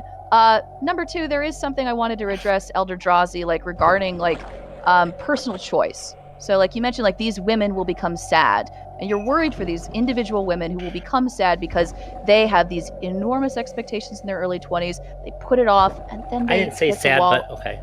Okay, you said lonely, and I would Meaning being alone.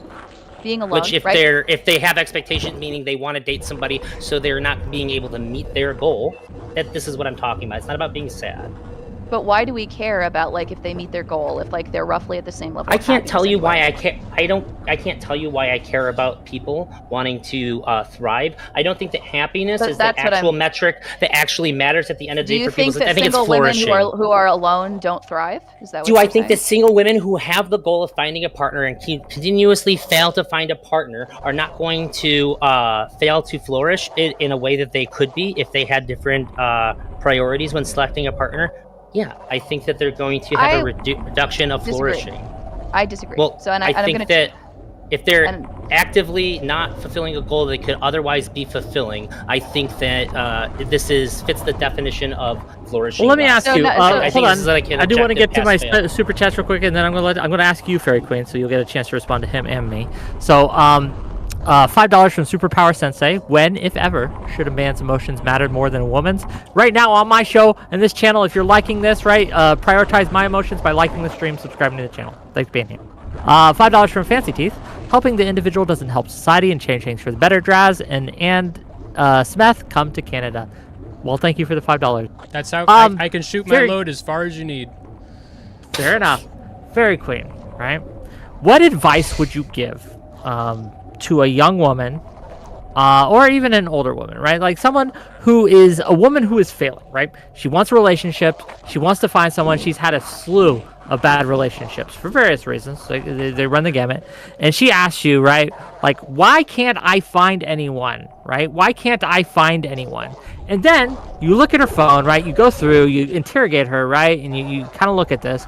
And it turns out she has dozens of people who want to date her, who want to have a relationship with her, but she goes through, this one's too short, this one's kind of poor, I didn't like the way this one said croissant, right? He pronounced it a really weird accent, right? I know I'm being a little facetious We've with all this seen it. hypothetical, We've all but seen it. only a little. We've Go all on. seen What advice other than stop being picky would you give to that person? Other than that, I would ask, but the first question, I would have to ask a series of questions if I met that person. The first one would be, tell me about your last relationship. Why did you break up? Like, I would ask them, like, what are the reasons, like, why you've had so many failed relationships? Like, why were you attracted to them? Like, why did you break up? I want to know that. The That's my author first of question. the author of the article, which I used it to start this talk, right? For her, she broke up and dumped a nice, and this is her words, a nice, non-violent boyfriend for quote-unquote not feeling the spark. Well, but here's the issue, like Wick, and this is the issue that like ElderDrazi, I think, I think specifically it might just She, be ElderDrazi to be and clear, like yourself. regrets that and is fighting against it now. That's why she wrote the article. But go ahead. Can I ask all of you, like, just a question? Do you think that you can control what you feel attracted to? Do you think that To like an that's something extent, that you yes. can change? No, not Yes. at all. No, wait. I You can't. guys don't think that? You Now, can. Wait, it's changed? I thought for a long time, and I've had issues come up with it. I thought for a very long time I had zero attraction to black women. Just turned out there was like 3 within a 100-mile radius of me. I moved to the city and that changed. So it changed, but that wasn't my choice. Actually, wait. I think you can. I feel like I have no agency. You can try. No, Right. I think attraction to an extent, and I understand it's not entirely in your control, but to an extent, you can choose what you involve yourself with and what you're willing to be drawn to. That's not what she right? asked. You can change you can change what you were attracted to. You can change, like, have you ever heard of the it's an acquired taste? Have you heard that saying? I don't think that works. I do It's think an you. acquired I do taste. think you can I've heard cultivate that. a That weird. happens. I think Yeah, I if don't you think that works if with you don't have, sexuality I think if you don't have a foot fetish, I think you can try to cultivate one, and you have like if you try hard enough, like in the right like way, you could make yourself have a foot fetish. No, but, so- but so- the only thing you'd be doing is using another fetish and twisting it around Yes, in order to kind of, achieve probably, that. yeah. But it's not a real foot fetish. Then. guess So, so. so that's so the reason why I asked this question, right, is because let's go to the woman who you say is being very unreasonable and she keeps having all these failed relationships. Well, if I sit down with that woman and I go to her phone and I find one of these men that she is not attracted to, and I tell her, you're really entitled, you're really being too picky, you should just suck it up and you should just go with him. Well, what's the consequence of that? The consequence of that is that you're telling her to go and to be with somebody who she is not attracted to. You're telling her to go and to have a relationship with someone that she doesn't feel attracted to and who she does not want to be with. That's This isn't- bad. And that's a This disservice is to the exactly man, what you isn't did it? to everything Yes, that I've it said is. too. Absolutely. Wick said there's a large amount of people here, and you're ignoring the totality. So every time there's nuance brought into any, like if we zoom in on a specific thing, go look at the nuance of this thing, you zoom back out and go, it's actually very simple. You can't tell a woman to do, but nobody's advocating for that. He's saying there is a large amount of men here, so presumably some of these men aren't going to be fat, old, ugly chuds. And Yeah, but the and point like I is, said like, too, I think that you should have some level of attraction, but maybe right, not but blowing even your if, wad as but soon as even you if, see but, them. but the point is, ElderDrazi, even if you personally think that these women are being ridiculous and that they should be attracted to these men, that they're entitled for not being attracted because they're good enough. Like, okay, they're not schlubs, they're good I don't guys. think Why they're don't you being want ridiculous. I think they're being indoctrinated by social media and just Right, social but pressures sitting in down, general. Yeah, but the difficulty is, like, regardless of why they are not attracted to them, you sitting down in front of them and telling them that they are bad and dumb I for have not wanting said that. you should have some level of attraction to your partner. You're reframing it as me saying they should date Well, but people what that I- they're not attracted to. But that and, is like, necessarily this what keeps you're happening. saying. Even if I understand you don't want. I know it's not what you mean to say. I understand that. Like, I know that No, you it's don't what I'm think that that's the actually not consequence. saying. Wait, Yeah, wait, but I I'm think, saying that is what you're saying, even though you don't want it to mean that. Wait. And the reason why I it have means that I is- have dated women that I knew that there were other more attractive women. I was still attracted to this woman. If Yeah, I but had the held point up is- standards yeah, but for the point is, these dating a men movie that star, who are not being selected, gonna these happen. women do not want to be with Wait, them. hold on. In their totality, they have rejected them in their totality. They don't want to be with them. I think a That's the better, especially in light of the way you're saying that, I think a better way to frame what I think ElderDrazi's point at least should be is that women have more disqualifiers, not like this Yeah. person's unattractive, but like Too many like deal he's- breakers. Like it's a complete deal breaker where like every person I've ever dated, like there's things like that I always have to like say, okay, I usually wouldn't date somebody like this, but this person I like in all these other ways, so I will.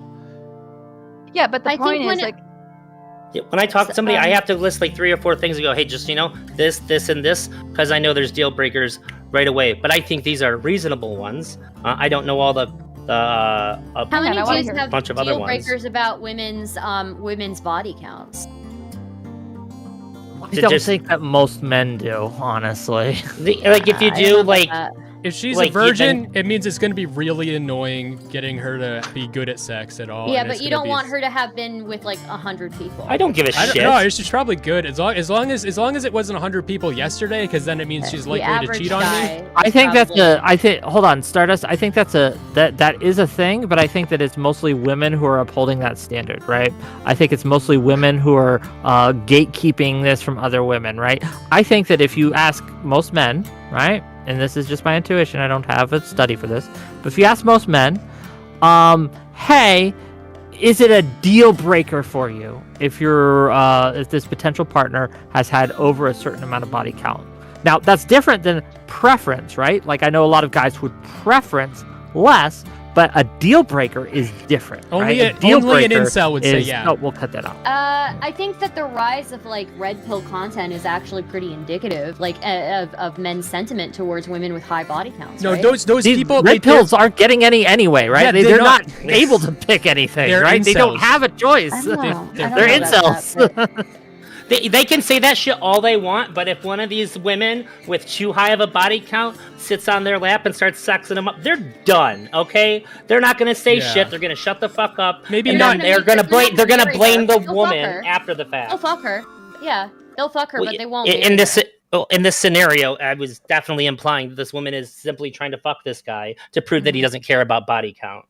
Well, so here's a I want to address something else that you said earlier, ElderDrazi, which was I heard, because I've heard this specific thing like on a Red Pill podcast. I think it was on Fresh and Fit. It was the idea that, like, you know, when you're in your 20s, you can get flown out, you know, and then you can fuck them, and then you can dump them. That's like what, and a lot of like women in their early 20s, happen. like, it does, but it doesn't happen for the average woman. No. Like the average woman who's like a 20-something-year-old in the Midwest who's going to a community college is not in the same boat. This doesn't as happen somebody that who way. And But even the if it, same effect happens Yeah, in a much less No. luxurious. No. The average yeah. woman, No. like in her early 20s, like it's true, like she will probably have like a lot of older men who will approach her and who will try to initiate like a relationship or to have sex with her. But she's not she's not getting flown out to Dubai. She's not That's going what I'm on saying. yachts. she's getting monetary driven gifts. down to the next Yes. county. What I'm she's saying not is even it getting, can have the she's same not even getting effect. big monetary gifts. Like the biggest thing is maybe they go to a dinner. That's it. Like, you know, especially in the early stages. Also- you know? My point Also is that that- when you have these high expectations that lead to that kind of behavior, it can lead to lower standards overall. If no, this but is what that you're shit- seeing and you think that this is the norm of what Look. these guys that have the criteria that you're primarily looking for in your 20s, and you go, this fucking sucks, that can cause you to lower your standards across the board, which I think might be the case if we're saying that despite all these expectations, women are still settling more. Yes, like I think these red pillars, like they do, like because women get this weird attention, I think they're like, oh, actually, why can't I get a guy like that? Like I think that happens to some extent, but also, those experiences, like getting driven across the county, getting flown out to fucking Dubai, those are the times when you get raped and killed. You know, that's not a good. That's the man is exercising power over you when that shit happens. That's not good. It's danger. So there are a couple of other things too that I wanted to respond to. One of them is like huge focus on orgasms. You can settle on that yourself. So I want to address that because I think what Star is referenced to earlier is really important. So for a lot of women, the reason why they die without ever experiencing an orgasm is because they don't know what an orgasm is. There are many women who genuinely believe, like in these relationships, that they have experienced it or that they think that they've had it, but they actually have no idea. They actually have never experienced the sensation and are shocked and surprised when it happens for the first time. So simply telling them that they need to take more responsibility over their own sexuality, that's great and all, but if you don't even know in the first place like what an orgasm even is, it's pretty difficult for you to do that. And secondly, in the communities that like Star is referring to, which I know what she's referencing here, these women don't go to the sex shop to buy a vibrator. These women do not watch porn. These women, this is not their wheelhouse. It's heavily stigmatized within the community, even for them to masturbate. Like, and you want them to go on to Adam and Eve and like order like a bunch of sex toys to bring them to the Yes, front we door. do still want them to do that because we care Yeah, about but they're their not sexual going to. health. Yeah, you're right, but they're not going to do that because it's heavily stigmatized within these communities. They're don't called need to talk societal about names it. for doing the it. societal standards on women are like in those Society types of ain't got to know societies. about it. Wait. we're talking about what society as a whole has standards and what society as a whole gives, tells men and women, right?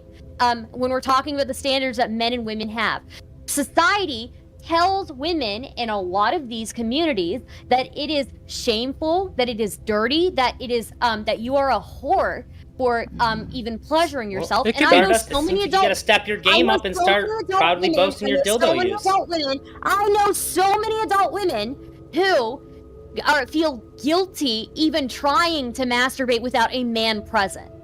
Mhm. That culture that a lot of these women grow up in. If you pay Well, me the women that haven't need to $9.95 an hour, encourage it. I can help. Is that really your answer? Sucks to be you? Like, fuck them? Like, if you don't want to do it? I mean, that we that's... should do that to men No, too. Then, like, my, fuck, my fuck answer the was fucking that the guy, women who aren't you know? afraid Wait, of hold on. buying vibrators should be more active in empowering women to do so. You should be more active in fighting the stigma. But this is what we do tell men. This is what women tell men. Oh, you ain't getting any. You can't get off. No one's helping you. Just go use your hand. That's what they're told. Why is it so weird for us to tell that to women who aren't having orgasms? We do oh, give. you ain't Because getting women nothing. are Well, shamed. take care of We're it not yourself. telling that to But men. we Why are do- we putting the onus on Men men are- men to are take not- the responsibility wait a minute, for wait a their minute. lack of pleasure? You're But when we fucking try to put crazy this if on you think- women, you it's are suddenly, fucking crazy oh my if you God. think that the standard for men and women is remotely the same. The amount of We'll just shame change that what is it given is. to men for jerking off, the amount of shame that is given to men for sleeping around is completely different than what it is for women. Let's In just fact, change- for let's- a lot of history. Women just took it as fucking a fact that their husbands were gonna fucking cheat on them.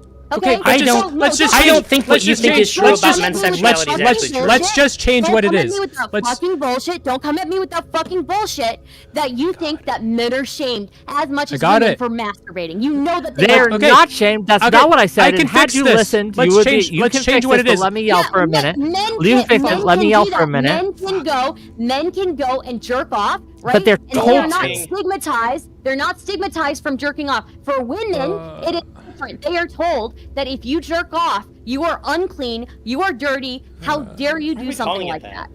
Okay, let's just change it to something else then. Like, so women do, or I don't know, it's just women, but like society, we do give men a lot of like, well, you should just do this, which contradicts with everything that they're told socially around them. Like, just be more vulnerable, be more emotional. So it's not like we're just doing this to women. Like when if you're a man and you just be more vulnerable, be more emotional, that like depending on where you're living, that can like be really bad for you. And so we do. So, But hold on, Wick, hold on, can just I- hold can I on, ask hold you a on, hold on, because this is just not true. Look at how society, right, treats men and jokes about men. Ha ha, look at that guy. He probably has to use his hand. Ha ha, what a loser he is. Talking about being shamed for taking matters into your own hands. Can I ask Men you are a often, question? let me finish. Boys Let me will be finish. boys. Let me finish, will be right? boys. Let me finish. This is, Boys will be they are a boys. joke. They are considered a joke. They are a laughing stock. We mock them. If a I woman have a can't get a man, right? No one mocks her. They might. Yes, they do. might What shame are her, you but they talking don't about? Call her mock her in the sphincters. same No, they do. way. They mock her. They mock her and they say. Who? that she's When's a- the last time you've Wait, heard? wait, Ha ha! wait, Look wait, at that girl. that is so She does. She dishonest. can't. That is She so can't get a dishonest. man. Well, that is so dishonest. That is so dishonest. I will tell you why that's dishonest, and you're fucking lying through your fucking teeth right now. Okay? Women are shamed for it. They're called spinsters. They're called old cat ladies. They're called women who will never get a man. They're barren. Their wombs are dried up. They never had kids, and they didn't fulfill their. These are purpose all in for life. like So super fuck old you. women. Fuck Every you. single one of these are for really they're old also women. called entitled as well, which is Yeah, we're they're seeing called here on this entitled, panel. they're called bitches. Hey, Wick, can I ask you a question? I've talked to Smeth about this. Please. Do you think, and you can share however much for yourself as you want to, I'm not going to push you to, do you think that the average man can talk about their sexuality in any way that doesn't perfectly No. fit the expected norm? No. Because my understanding is that men don't talk to women about their sexual feelings for real, and they sure as fuck aren't honest with other men about it because Nope. they are terrified of actually being open about any of it. Because if you're a fucking disgusting pig or you're a weirdo, anything that doesn't meet exactly what the other person you're talking to expects of you, you're actually the worst Preach. person in the entire world Okay, all of a and sudden. women On the other hand, women are yes queen. Like, oh, that's so They're not. empowering. Yes not. queen. They're not. No, they're There are not. more No, people they're not. boosting up women being That is not sexual the than there are men. You guys are Nobody, in- you zero guys are- people you are guys are in a saying very niche you want to community. you want You to guys are in jerk a very off niche community when you look at society. to as dummy a- mommies.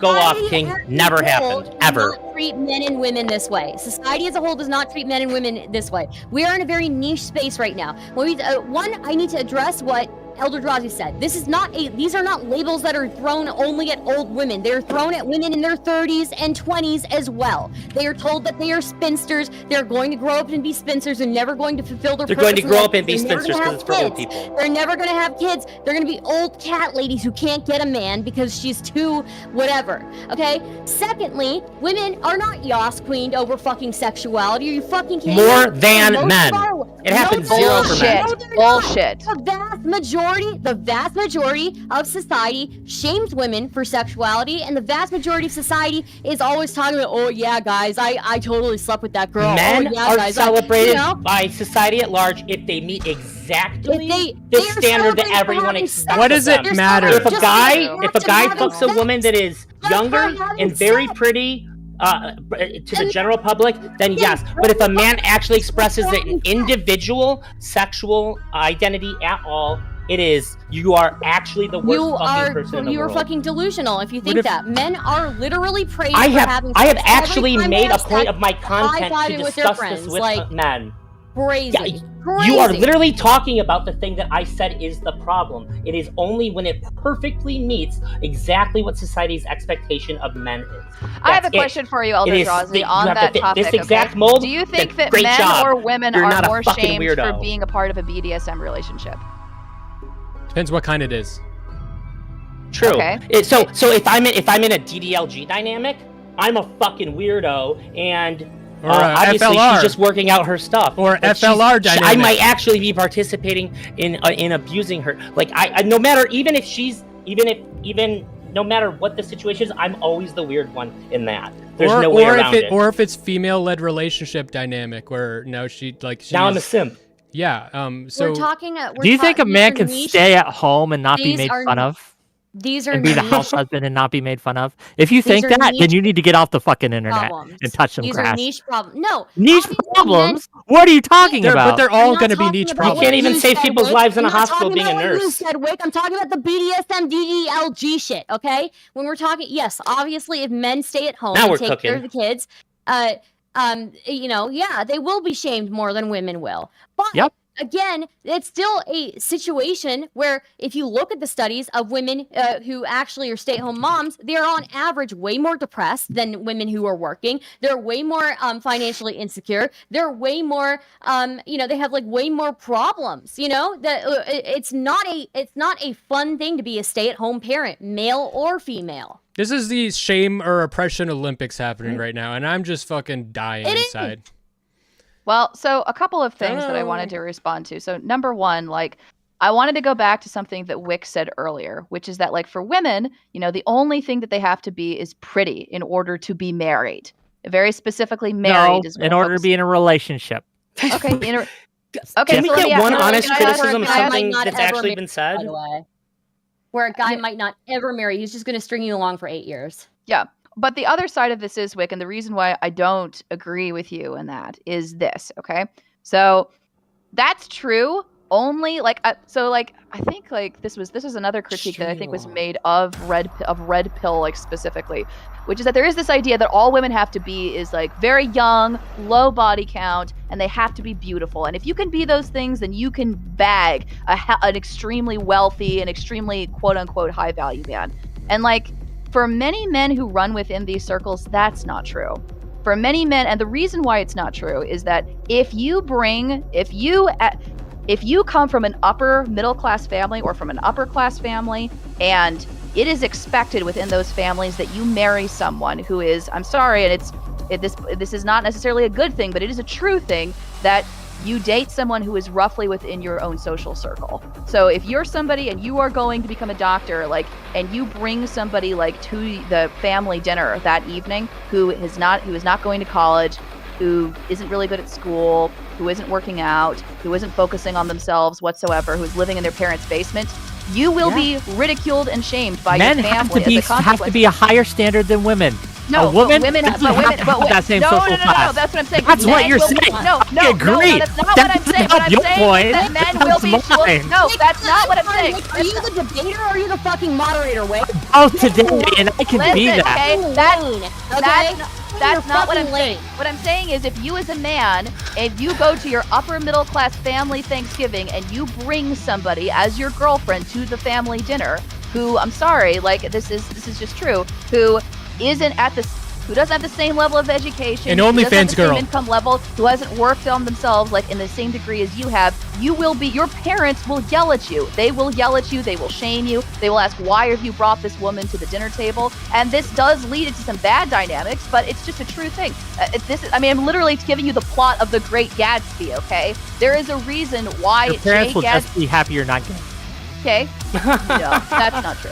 That's If what you come- Pascal Johnson said. Thank you for that. Quinn. That's what There's a reason. There's a reason, like why if you aspire to be the king of England, you can't marry just anyone, and you can't just have anybody as your girlfriend. If you want to be, most people if you aren't wanna the be a fucking politician- king of England. I agree with you in the Right, women's right, families. Right, We're right, not right, talking but about that. Right, but Let me read. most people, right, Let me but read most some of these people- super right, but chats. most people, okay, Let her finish.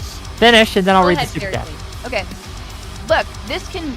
I'm not saying this is an entirely positive fact. It can actually be really bad, and it can be like pretty discriminatory and even racist at times. But it's just true. You can't just bring anyone to your family gathering or to your friends' gatherings, even as a man, and show off this person as your girlfriend. And they can't just be pretty. They can't just be pretty, a virgin, and know nothing. If you bring somebody like that to your family gathering or somebody to your friends' gathering, you will be mocked, you will be shamed, and you will be bullied. You might have a relationship very This briefly with only that person, applies but to you'll the be 1%, bullied. to the top It doesn't just 10%. it applies. Most- No, it most doesn't. people, No, it it doesn't. No, it does not. doesn't. Middle No, it doesn't. class. To the Middle degree to class- which it would affect the average person, most people aren't really going to give that much of a shit about it if they're satisfied with the think- woman they're Okay, bringing look. along. Okay, the Do women you think that I that bring. your Okay, parents would be okay with you? $5 from Skilltree Gaming is the argument the perfect is the enemy of the good. I could agree with that. If people would rather be alone if that makes you happier. $5 from Testicle Johnson. They say a lot of men suffer from premature ejaculation, but I say it's the women who suffer. Thank you for the $5, gang. Cryborn for $5. Again, if you haven't orgasmed ever, you can't blame your partners. You can blame patriarchal Puritans, though. Thank you for $5. And $2 from Cryborn. Incels the new spinsters? ? Thank you for $2. You Okay. should see the I mean, fucking this- weird I mean- looks that I get when I bring the fucking weirdo women over. Nobody says anything, but I do No, like. no, it's well, Yeah. but it is true though. Like it may not be true for your friend, but it's definitely true with your family. And to address the upper class Jerry, and like it's this a very is only the 1%. privileged take, Fairy Queen. Go ahead. none of No, it's not. No. Like, so it's I not. will. Let her finish. Yeah. Wait, it's almost as if the generalization Oh, I'm sorry. really doesn't work for the individuals. Tuna Okay. chip. I forgot. Tuna chip for $5 gift sub. For his sub. Everyone gets what they deserve in dating, so whoever is most discontent with what they get in life is the most entitled. Closed case. Yeah, Thank you that's for what the I'm part. saying. Everybody's fighting over who's shamed more, and it's just like. I'm not. Well, like what I'm. No, but we're talking about society. What society pushes on men and women, and if let's say society pushes that. Okay, women only have to be pretty to get a man and be in a relationship.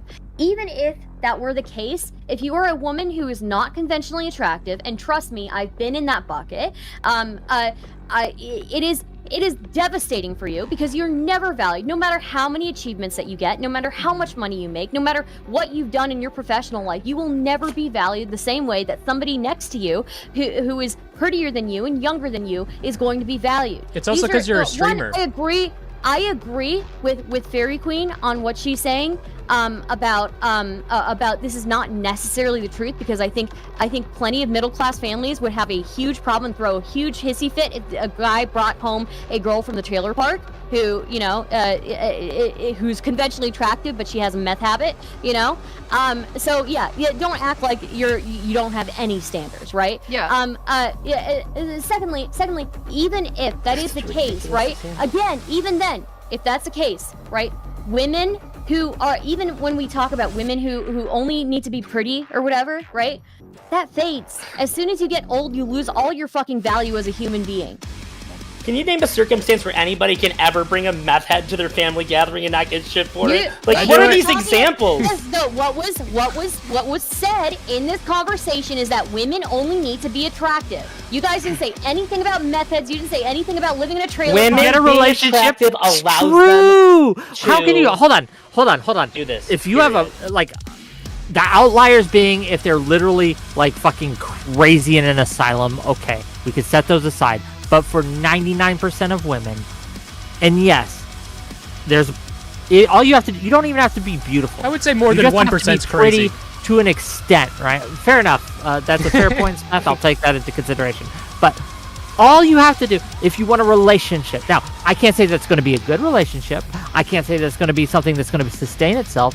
But if you want a relationship as a woman, the only quality that you have to be is pretty. That's it. Okay, so Not she can for have long. a meth habit. Wait, I want to say something to your guys' credit. The pillar part. I think that's Stardust fair. and Fairy Queen should both get good donations because they're going to need massages for their shoulders after this sober with how hard they've been reaching to counter these examples all night. No, I'm It's sorry, fucking I'm not the one insane. who's delusional here who can't acknowledge. Okay, even let's say women are valued. Fairy Queen only- literally said if you aspire to be the king of You're England, and then said it's You not brought most up the people, king of it's England everybody earlier, but one okay? person. I did No, not. it's not. I'm sorry. It's not I'm you. sorry. I'm sorry. If you are somebody, if it is the reality, if in this magical world where women are only valued for their looks, right? And don't get me wrong, women are very That is heavily- the reverse problem, right? Wait, shut the fuck up. Okay, what I'm saying is, if you're in this position, let's be real here. Society does value women for their looks more than anything else in their life. They value them for other things too, but their looks more, right? Even in that case, you as a woman should still be selective because, again, you are taking a massive risk when you choose to settle down with somebody, and you never know because, again, most domestic violence either starts when you get pregnant or escalates when you get pregnant. The number one, or not number one, but the leading cause of death for pregnant women in America is homicide by their significant others. So you should be selective. So I'm sorry, guys. That's the reality of it. Them's them apples, okay? You have to accept that. Yep. And I just wanted to respond to like something that like Wick said. So I would agree with you. Wait, like the take I'm giving did you, you like say homicide is ElderDrazi, the I number love one you, killer but of women? Please be quiet because I'm I trying didn't to talk say to number Wick. one. I Okay, said leading. Wick, I said leading. I corrected Wick- myself. Wick, I agree with you that like what I'm saying, yes, like what I'm saying, like does apply to people like in specific socioeconomic strata. It is a privilege take for some people to have these things, but it's not merely a privilege take. It is just It's true not. that like in some communities of people, there are some groups of people where if you bring somebody who is outside of the expected norm to your dinner table as your partner, even if they're attractive, like even as a man, like even if you bring an attractive woman, that it's not going to be enough. And a good example of this is if you're in a religious community. So I know like in my family, a huge deal that's placed on both of my brothers, like of the partners that they want to have is she Catholic? That's one of the first question that's asked. Is she Catholic? Does she go to church? And if my brothers brought an atheist woman like to the dinner table as their girlfriend, as their potential future partner,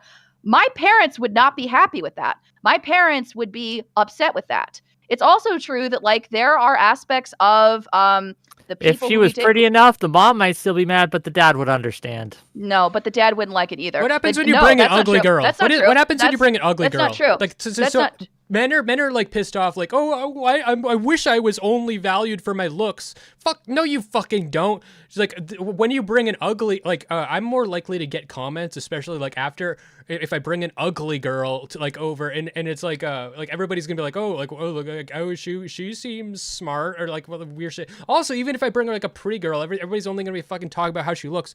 But that's the problem. Like the problem in women's like women are being so picky because we give their prettiness and their youth so much power, and then they have like so many options. They're overwhelmed. They have so many shitty men. They have to be so careful because we're valuing them like retardedly. We need to stop. No, only- I would say the reason like why we encourage women to be picky is that like when women are not picky, when they are less choosy, then the after effects of them not being picky is not just bad for them individually, it's bad for their families, and it's bad for their friends, and it's bad for their Their local children. communities and their children and everyone else around them. That's why we heavily encourage and push women to be picky. There are It's two because of worlds. those There are two worlds that we can. Mr. Moderator, I think you've taken enough fucking space in this. I just want to read a question from Tuna Chip. There are two options here. Okay, there's one that I want that seems to be what nobody else is willing to advocate for.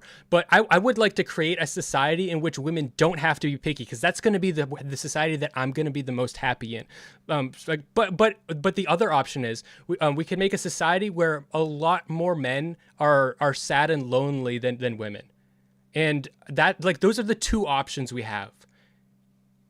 I will just tell you like what I want for my society. I want a society where people are married to each other, who are genuinely attracted to each other, and who are with partners who they feel deserves them and who they are genuinely. And I also want a society where those marriages for people who choose to have kids have happy marriages and relationships so that their kids are happy, so that their communities are happy, so that the future that they build together are happier as a consequence. And I think that when we tell women to be less choosy and less picky, you're not just hurting those women individually, you're hurting their children and you're hurting their families as well. You're conflating two things. You're conflating their pickiness, that it's going to be self-protective so they don't get like raped and killed. You're conflating that with stuff. It's not even just that.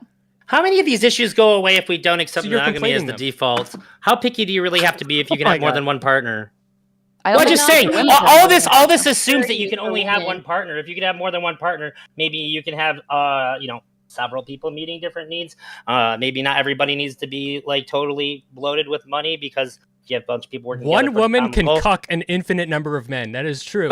So Okay, here's the thing about that, is that men pretty often prefer monogamy because they know who the father is of their children. They know it's them. So if they have a more bigger financial incentive to contribute and to be supportive of those children, and be supportive of their wife, because that wife is carrying their child.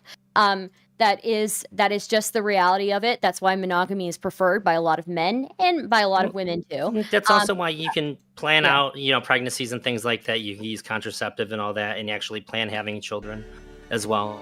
It doesn't have to be like, this just Yeah, freak but accident happened, the now we don't reality know. is like, again, And there's also I think women are still seen as like a pretty in a very property-esque type of way. So Yeah, I think that's yeah, wrong, a and lot I of think women, monogamy yeah. certainly plays into that. Didn't we just say Yeah. earlier that the way that women entered into a relationship was by being sold off as property to a single man?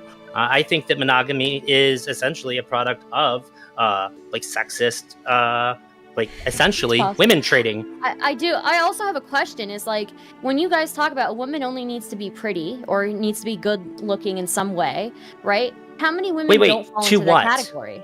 To what though? What Wick was saying, enter into to a relationship. be in a relationship. Yeah. How many women Yeah. don't fall into the category? all And of what them. happens to They're those all women? ugly. So it's all relative, right? You have to be pretty enough, right? Look, for the whatever you're going prettiness- for. Obviously, There's a bell curve. How yeah, pretty if you you're are going versus how for- lonely the guy is. like if you're going for like a 10 out of 10 guy, you're gonna have to be like at least an 8, right?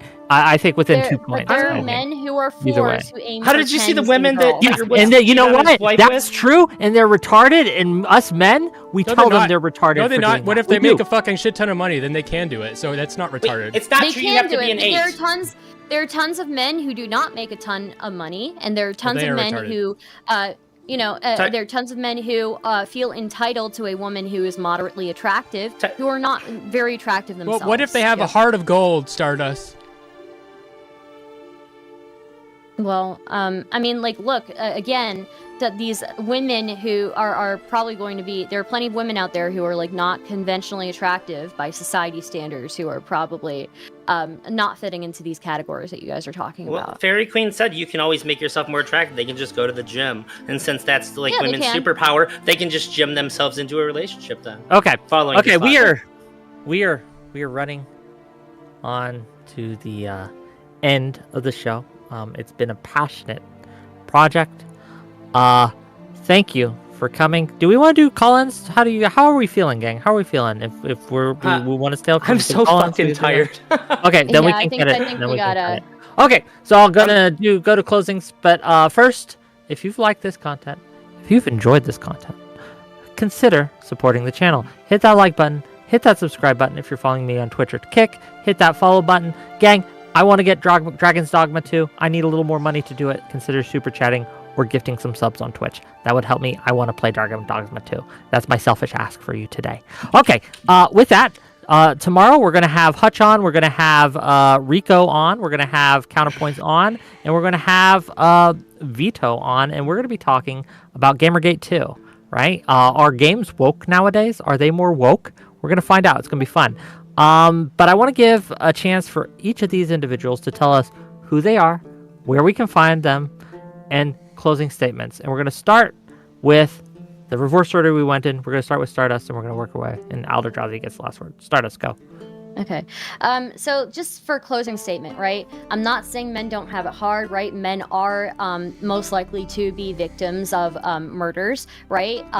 But these are men doing most of these murders, right? When we look at what the risk is for women, majority of the risk that comes to women in their lives comes from their own domestic household, right? Usually their partner. So females are most likely to be victims of domestic homicides and sex-related homicides. Those are the top things. So when selecting for a partner, you have to be careful, and you have to have standards. And don't get me wrong, again, like I said, women in their 20s who are only aiming for a guy who's over 6 feet tall and doesn't care if he's a fucking scumbag, that's fucking stupid as fuck, right?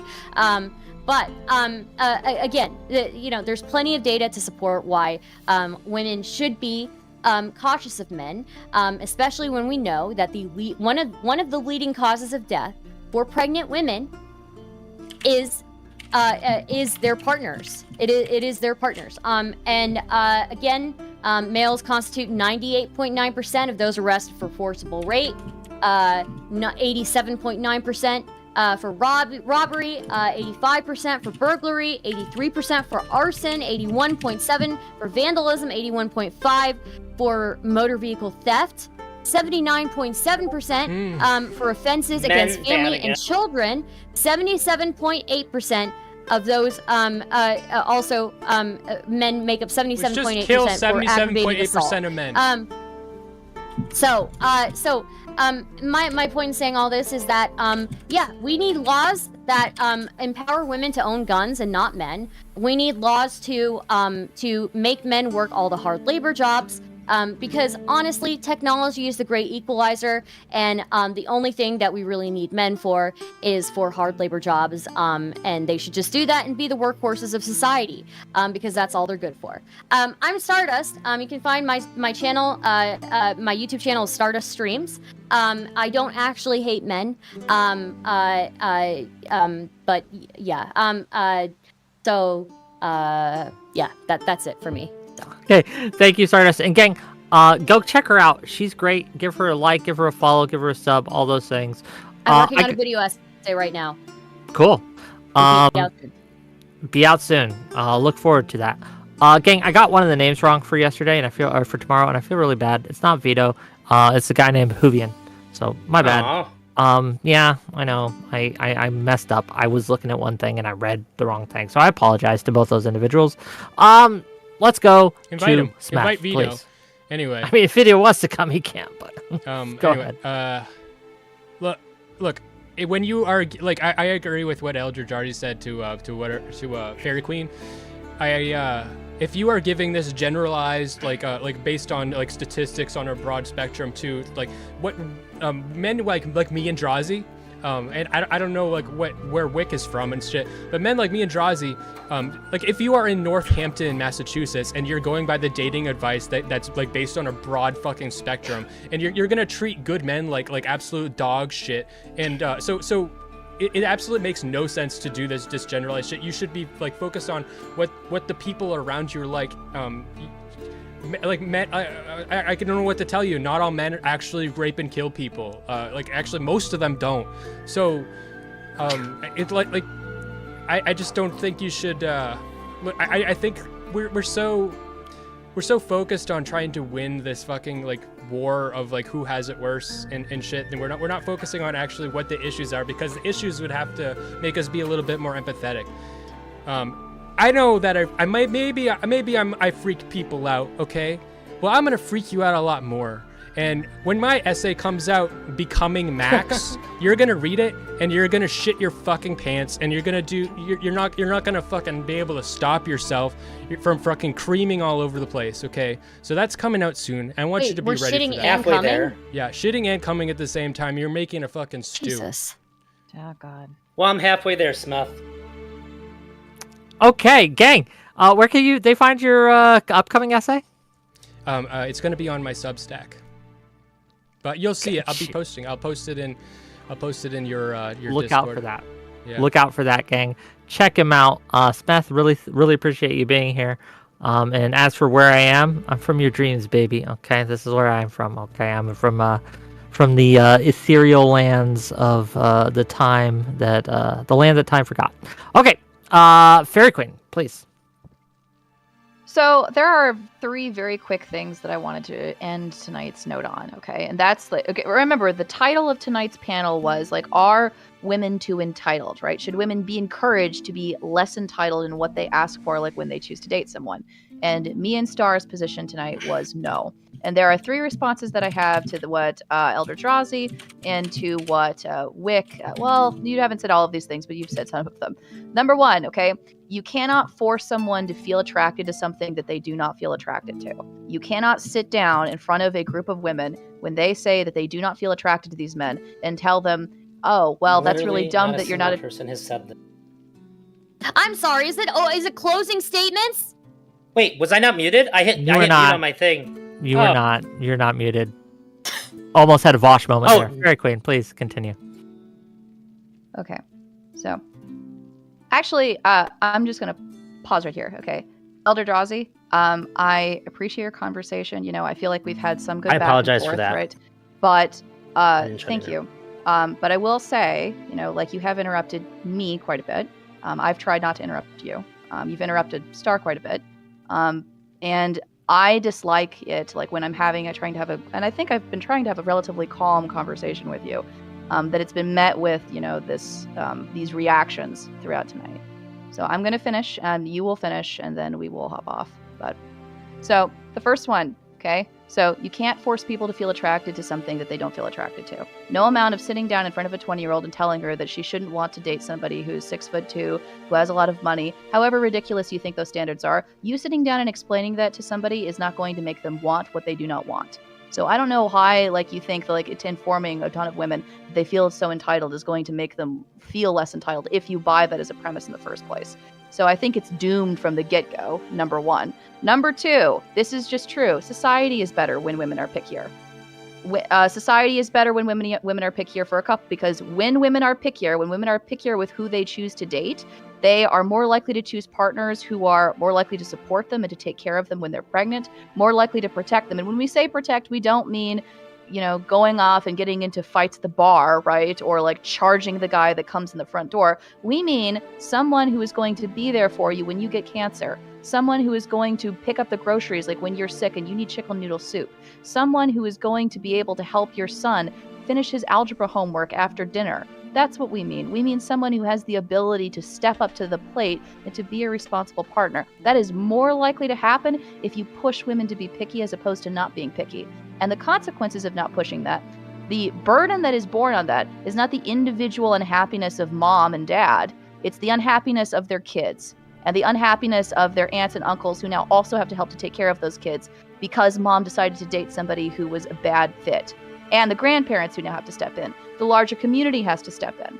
This is the consequence of telling women not to be picky with who they choose to date. It's that they wind up creating families or relationships that negatively impact the people around them. And that's why we as a society take interest in the individual dating decisions that people make. It's because it's not just about you having a negotiation with another person. It's your life, all of the people in your life, making contact with all of the people in their life, and you choosing to come together to create a family structure together. That's why we care, and that's why we push women to be picky.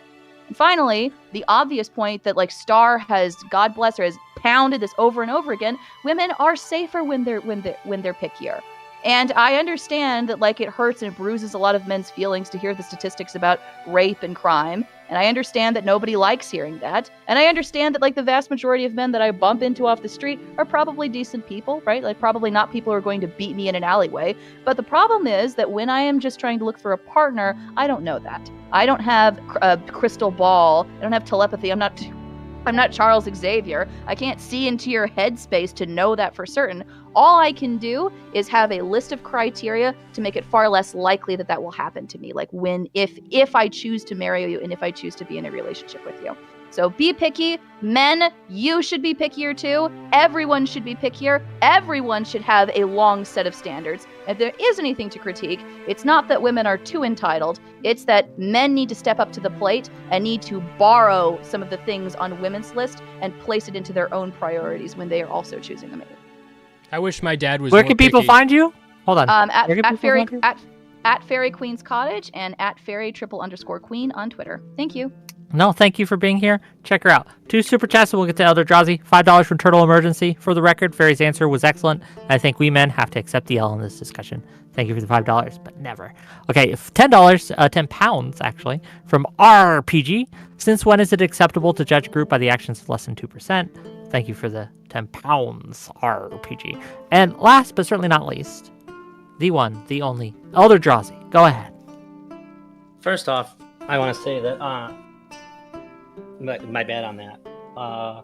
It worked throughout the entire stream. My mute button. I genuinely wasn't trying to interrupt anybody. That is embarrassing to me because I was trying to interrupt Fairy Queen before because I felt like every response I was getting was mischaracterizing what I was saying, and that's when I think it's appropriate to interrupt somebody and say, "Hey, I didn't say that," and I'm not going to let somebody talk for 5 minutes explaining why something I didn't say is wrong, implying that I did. Anyways, I don't pull that personally against you. This is a panel. This is a debate. That's just how this shit goes. And if anything, to extend an olive branch, you seem to have thought a lot about this stuff. I'm hosting a relationship advice show in the near future, and I am looking for rotating guest hosts. If you want to be one of them, I look for people that have opposing positions to mine, so that way the people that calling can get a broad amount of advice instead of just a single perspective. If you're ever interested in being a part of that, just DM me and I'll set you up on that. Otherwise, ElderDrazi, YouTube, Twitter, all of it, Kick, all of it, Twitch. Thanks, Wick, for having me on. Smeth, I wish you and I could have talked a little bit more on this because we have some interesting disagreements and some interesting agreements. Unlike yours with everyone else. Well, just real quick, Smeth, are you streaming after I this? argued with everybody else a lot. Why do you ask? I'm not. So I can rate in someone? No, I'm not. Okay. Who's streaming after this? I'm so exhausted. Stardust is streaming. We'll go to Stardust. Okay, I just wanted to make sure. Drazi, finish your statement. I didn't mean to interrupt. Go ahead. No, you're good. I've been up for 27 hours. Well, I'm a little bit more agitated than normal. Well, I have got a lot of shit going on. Also, I just want to say, because not everybody knows this, I do come from a pretty, I guess, privileged position in all of this. I'm married, and I'm married to somebody that is, basically meets all of my preferences. I like pale skin, and I met and married an albino woman who likes fucking playing Magic and anime and shit. Like, fucking nailed this. So, like, maybe I'm a little bit biased. Maybe I don't have exactly, like, the best perspective, and I look like me. So, like, super lucky person. I get it. Your so wife? if you want to criticize anything, criticize that. Huh? Okay. Your wife? Gang? Lucky? I'm Italian. No. Gang, thanks Fight for being another here. day. It's been fun. I guess for me, Thanks for having us. the last thing I'll say, right, because I think this is important, it goes beyond the relationships. It's just true in general. Happiness is a choice. It really, really is. So it's not like something that you were intrinsically born with, and unless you meet these certain standards in life that you'll never be happy. That's not how this works, gang. Our desires, our wants, what we want out of life can and are influenced throughout our life by a wide variety of factors. So never let anyone tell you that you can't change, because you can. You can change what you want. If it ain't working for you, if the only thing you're attracted to is 6'6" Giga Chads, right? It ain't gonna work out for you. It's not gonna go well, right? You can change what you like. It takes effort, it takes time, but you can do that. Now, you shouldn't always do that, but there are times when it would be good to do. Let's rate out. We're gonna go to Stardust. Let her know that Wick sent you, and spam those hate emotes. Okay. Right, bye. Bye. Oh my fucking god, that took so fucking long. Do these people know this is an entertainment show? Do they know people are fucking watching? Do they know people are watching? Or do they think this is a private fucking conversation? What is this, fucking tea time or fucking cocktail party? No! This is entertainment. You know? Oh my fucking god. What the... People are so fucking stuck in their own fucking heads. They have no empathy for the audience. Well, I got empathy for you.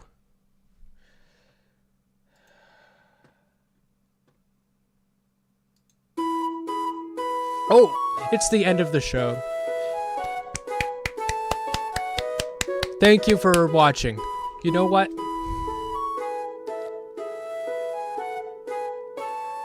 It's been a great time. I've had so much fun. I've had so much fun.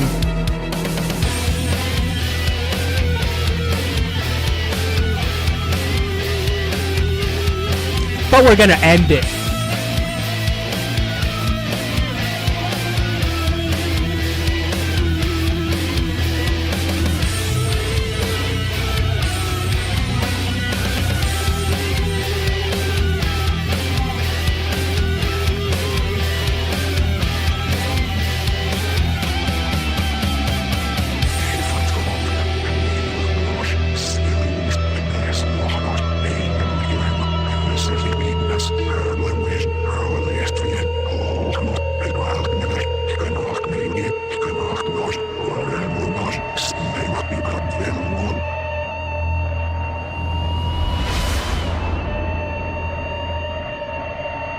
Sure,